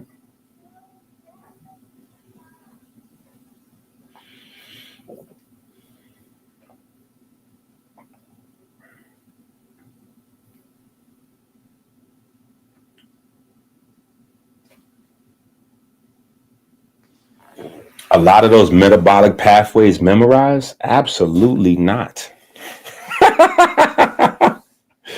Absolutely not. Now I know a few little things, 1 or 2 Z's here and there. But you don't need to memorize everything. You just need to learn it. Learning it and memorizing it is different.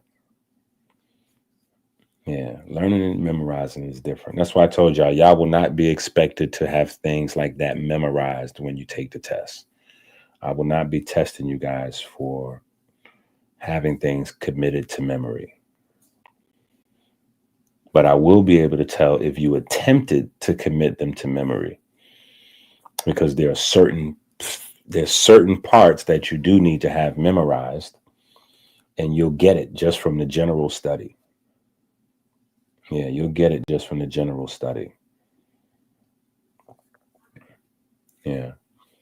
So a part of me writing all these books is also for me, because I need to be able to go, oh, I need to grab that. Oh, boop, bap. Give me that. When we're having these conversations, because a lot of these things don't really exist in books. You know what I'm saying? Some of the stuff is our firsthand research, and then some of the stuff is just stuff that doesn't exist in a handy format. You know what I'm saying? Like some of the things in this book that we're just talking about, they don't exist anywhere else. Some of it is my research, and then some of it is not. Like those chemical reactions, that's not my research, but we don't really have that anywhere. You know what I'm saying? So as we're vitamin D deficient and starved, we don't even know how vitamin D work, but we know it's killing us. You know what I'm saying? So being able to have that on tap somewhere and then be ahead of the learning curve, because one of the things that's important with knowing the chemical cascade, right? Like how we go through the vitamin D in here. They're getting ready to start charging people money for metabolites. They're getting ready to start charging people money for the vitamin D metabolites. Let me explain that to you.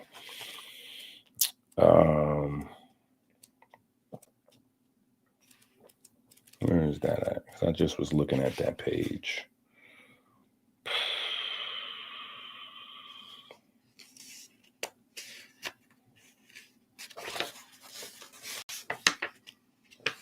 Yeah, I just had that page open and now I lost it.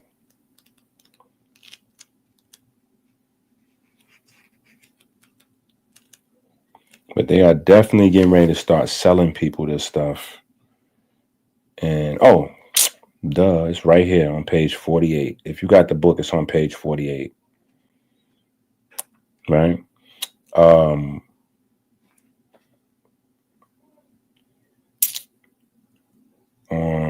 I guess the conversation starts on page 45. And then on page 48, we talk about pre-vitamin D. When pre-vitamin D and vitamin D absorbs UVB light, it isomerases into lumasterol and tachysterol. In fact, this process seems to keep going. Pre-vitamin D and vitamin D also isomerase into supersterol, suprasterol, and trans vitamin D3. 7-dehydroxycholesterol absorbs whatever UVB light that makes it through the melanin. The energy of the UVB causes vibration in the double bonds, opening up one of the central rings, forming pre-vitamin D3. Anyway, so we go through that whole cascade, but let me pull up some stuff, see if I can find an example of what I'm talking about.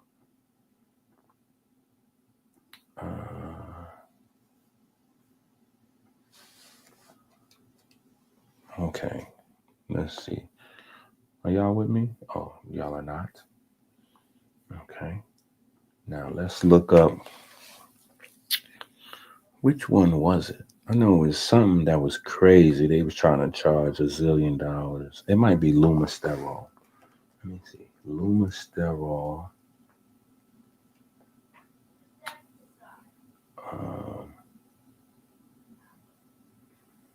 Eye health. Is that what it should be? No. Okay, so it's not eye health. Let me see.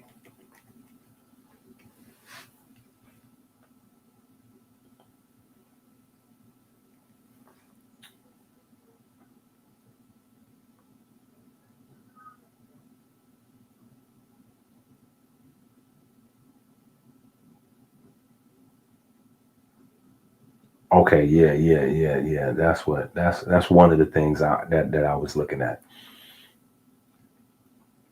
Right? So they getting ready to start selling this stuff.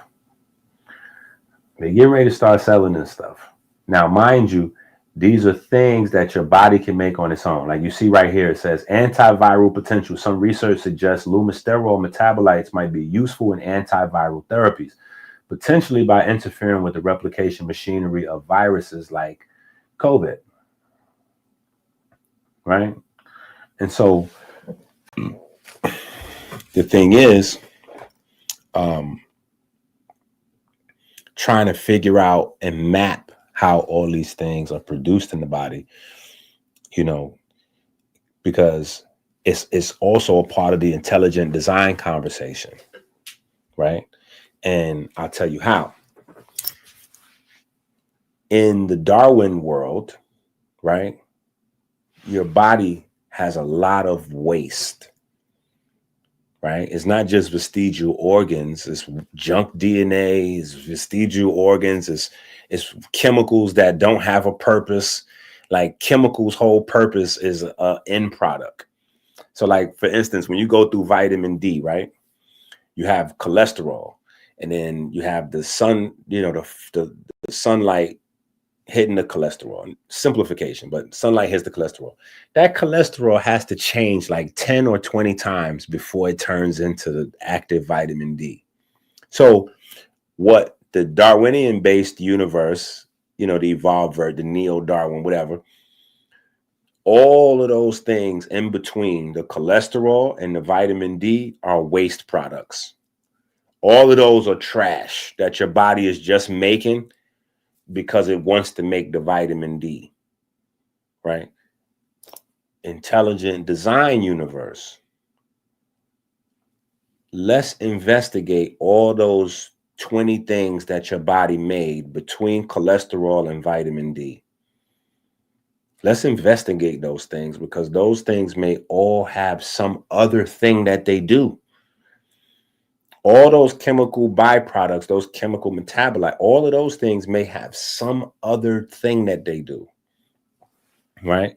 And so as that research slowly but surely gets done, sure enough, everything that's being researched is seeming to have a purpose, which makes the intelligent design conversation a lot more robust when you start to look and you don't find any waste products in the human body. So that means that every single, where it's potentially going, every single chemical reaction produces something that's useful, which is insane when you think about the amount of chemical reactions that happen per second in a cell, let alone a human body. You know what I'm saying? So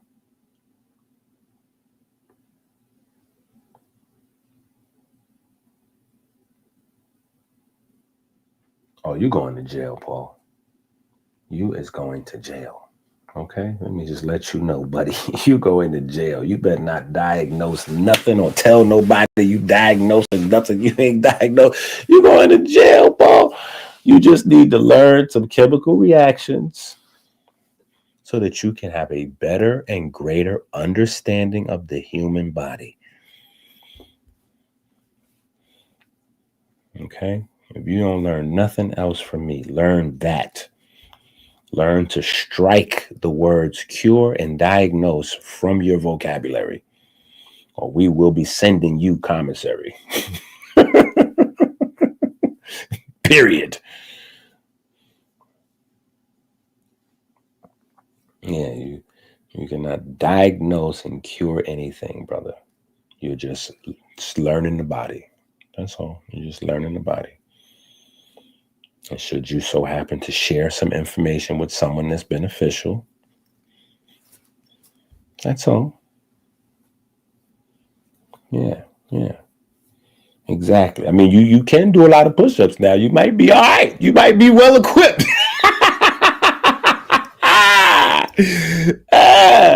You might be straight. You know what I mean? You might be good. You can do 80 push-ups in a minute. You're straight. Nah, not a whole Tepper stand, Court. I'm talking about the big boys. Oh man.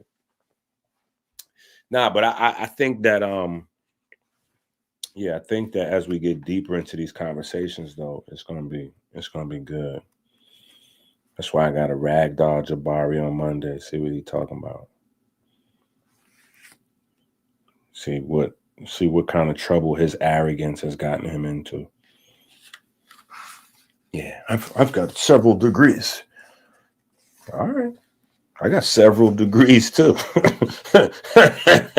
I got several degrees as well. I got the original ones. Yeah, I got degrees. Yeah, I got several degrees as well. I got the original ones. Right?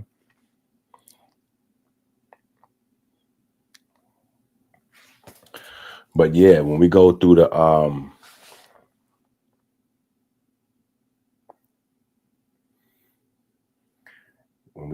book, we'll have plenty of time to go through the book. All right, we'll have plenty of time to go through the book. But yeah, when we go through the book, we definitely have our article. And, we present our case. Right? We present our case that intelligence is structure. Intelligence is the processing of information, which we have solid, like it's everywhere. You know what I'm saying? It's everywhere in terms of documentation. It's in every scientific journal. Every scientific journal. It's in the periodic table. The periodic table is highly organized, and nobody did that. That organization is literally the foundation of intelligence. It's intrinsic. It's intelligent design. Literally. The fact that we can look at the periodic table and go, okay, all of matter breaks down into organization, right? In order for us to be able to even study it, it's organized, right? You got periodic table, boop, boop, boop, boop, boop. And each atom has this quality and it separates them from the others. And they have size and weight and, mass, and, they interact with light differently. They all have a unique fingerprint. All of that is literally the signature of intelligence. You know what I'm saying? But it's like the human race is fish in a fishbowl, right? And we're like having this debate.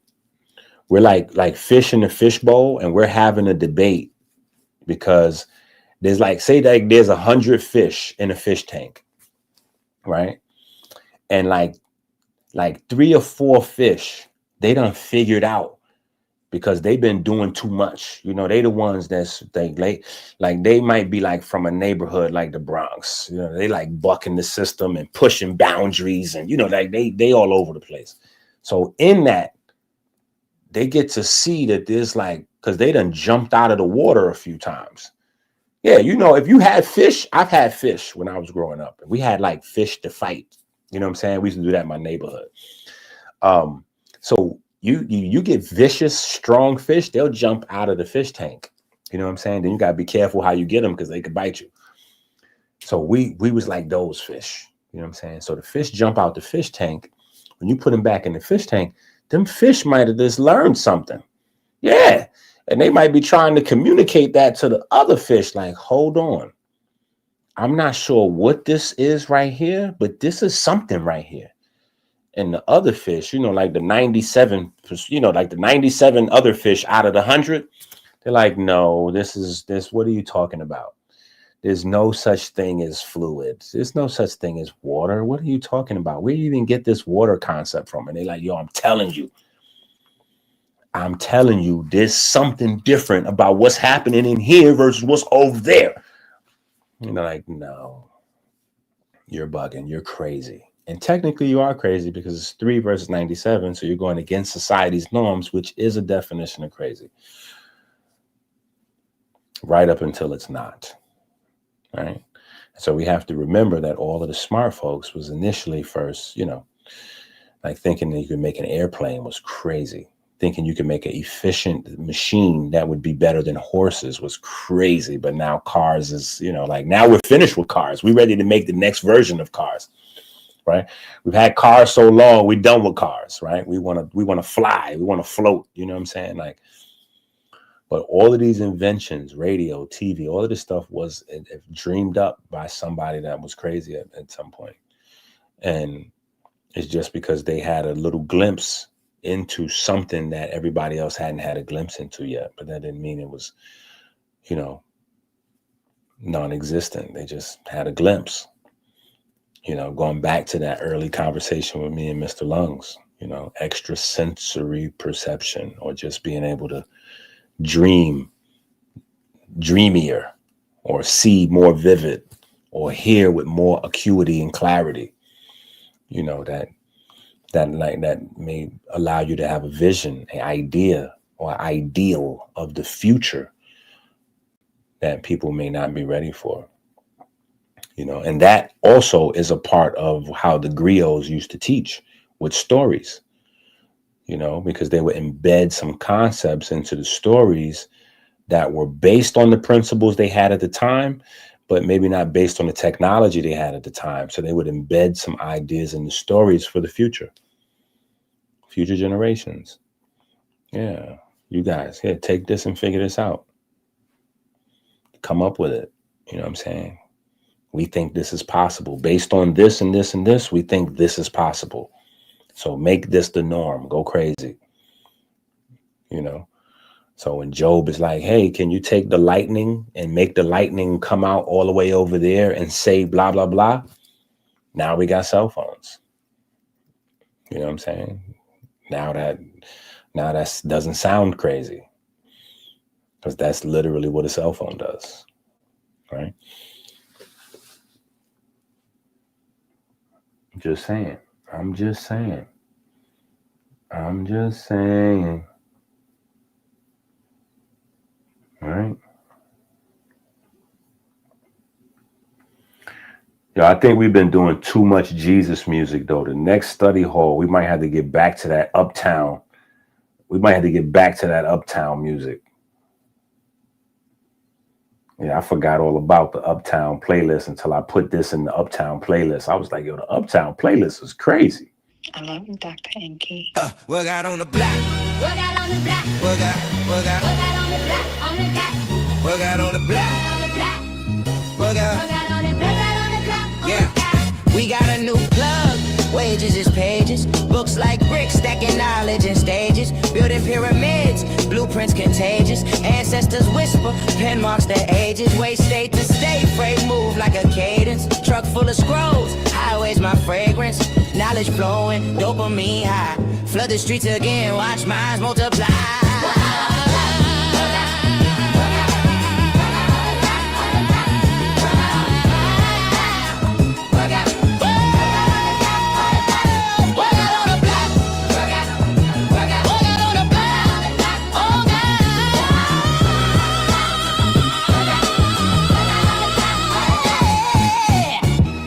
Books is full, feasting again. Spines crack open, nourishment within.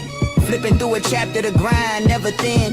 Fingers on the margins where the stories begin. Cartel of ideas, smuggling the truth. Librarian soldiers, armories of proof.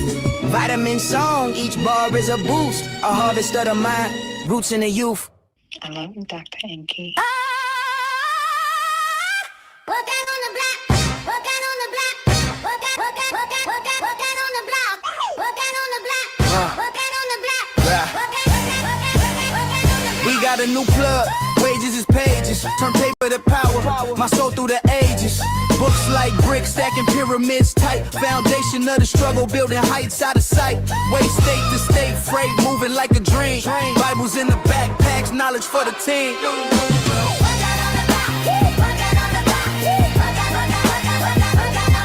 on. Yeah. Dopamine hit. My brain doing push-ups. High on God, let the word lift the hook. Dopamine.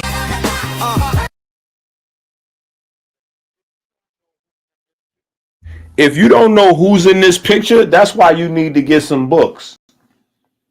As I realized that I don't even think everybody knows who's in this picture, right? Do y'all know who's in this picture? Who's this? This is Shu right here, right? We got Shu in the picture. We got the Beatles in the picture, right? We got Kheper in the picture.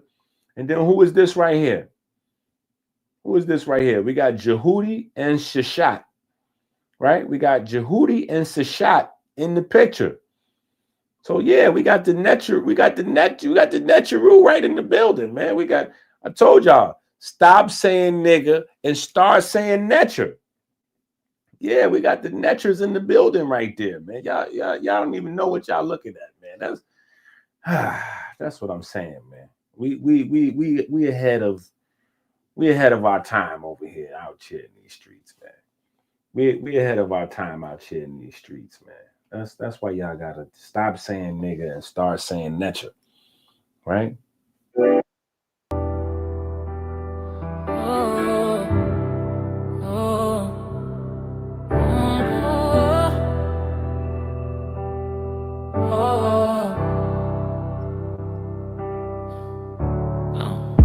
Late night shadows, thoughts creeping in.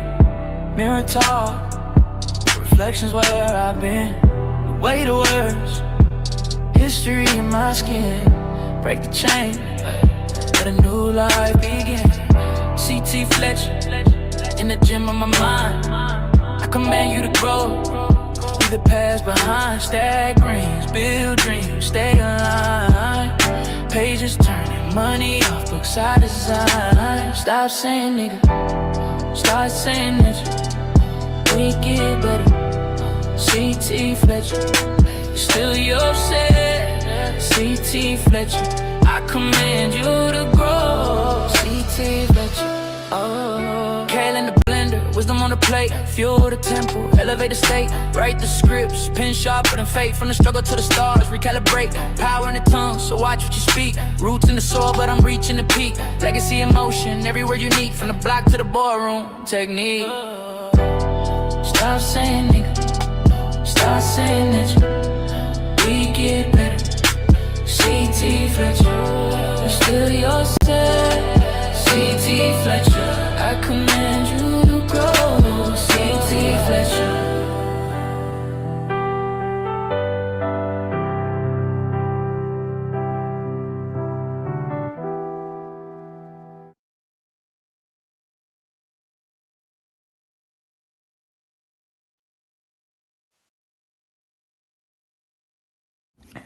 That's what I'm saying. We got to get, you know what I mean?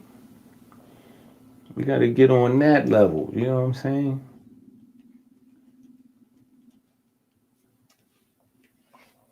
And then y'all be able to recognize the nature. Y'all will be able to recognize the Necharuski up in the building. You know what I'm saying? Resonance ringing, a bell in the void, mechanical wave, where the cosmos deployed, standing wave stack. Resonance ringing, a bell in the void, mechanical wave, where the cosmos deployed, standing wave stack like decks on a ship. Christ walked water, I'm surfing the drip. Electromagnetic, I'm charged and alive. Biology coded, I quantumly thrive. Subatomic scheming, no particles to claim. Waveform warriors rewriting the game. It's a rock, this is it. This is hot, it's a hit on the top. This get lit, this a rock, this is it. This is hot, it's a hit on the top. Get lit, it's the Beatles, it's the hit. Run on waves, no brakes on the tide. Gravity flexing, I bend and I glide. Quantum beach vibes, sun-kissed physics. Ops trolling hard, but their code's all gimmicks. Planck scale flex, I'm too small to catch. Higgs field flowing, I'm weaving the patch. Surfboard of photons, I'm shredding the scene. Reality stitched from dimensions unseen. I ride the crest where the math gets deep. I stay trolling, but the currents don't sleep. It's a table, and this is hot, it's a hit on the top. This get lit, this a vibe, this is it. This is hot, it's a hit on the top. Get lit, it's the Beatles with the shit.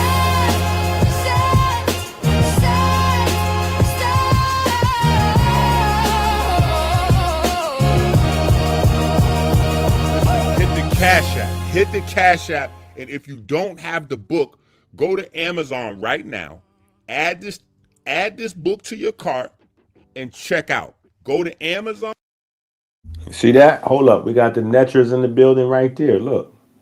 Let's bring it back. Hold up. We got the Netchers. Add this book to your. Hold on. Where's she at? All right, hold on. We had the Net. There you go. She coming up. Bam. See that? We got the Netchers in the building. We got Hathor in the building. You see what I'm saying? We got the Netchers in the building, man. Y'all playing. Y'all don't even know what's going on, man. We got the Netchers in the building and all that.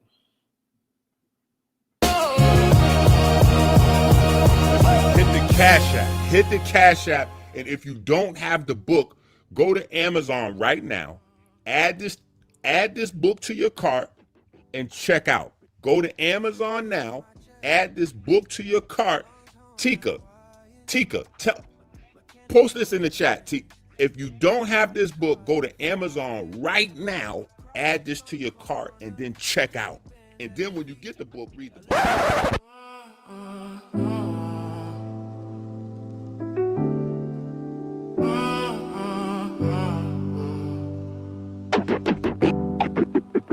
Standing waves in my chest, lungs home like wires, mechanical resonance, body caught in fire.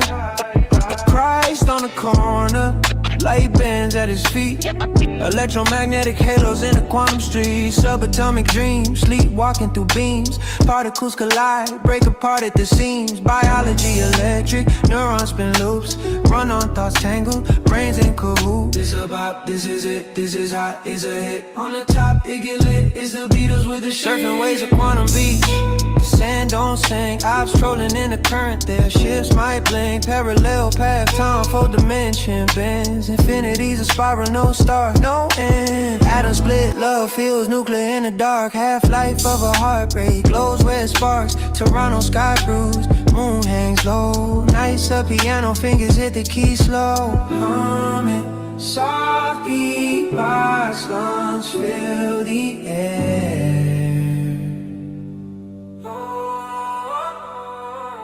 Melancholy, no strip, shadows don't care. This is vibe. This a vibe. This is why you have to go to Amazon and get the book, Rich Abs, Poor Abs, now.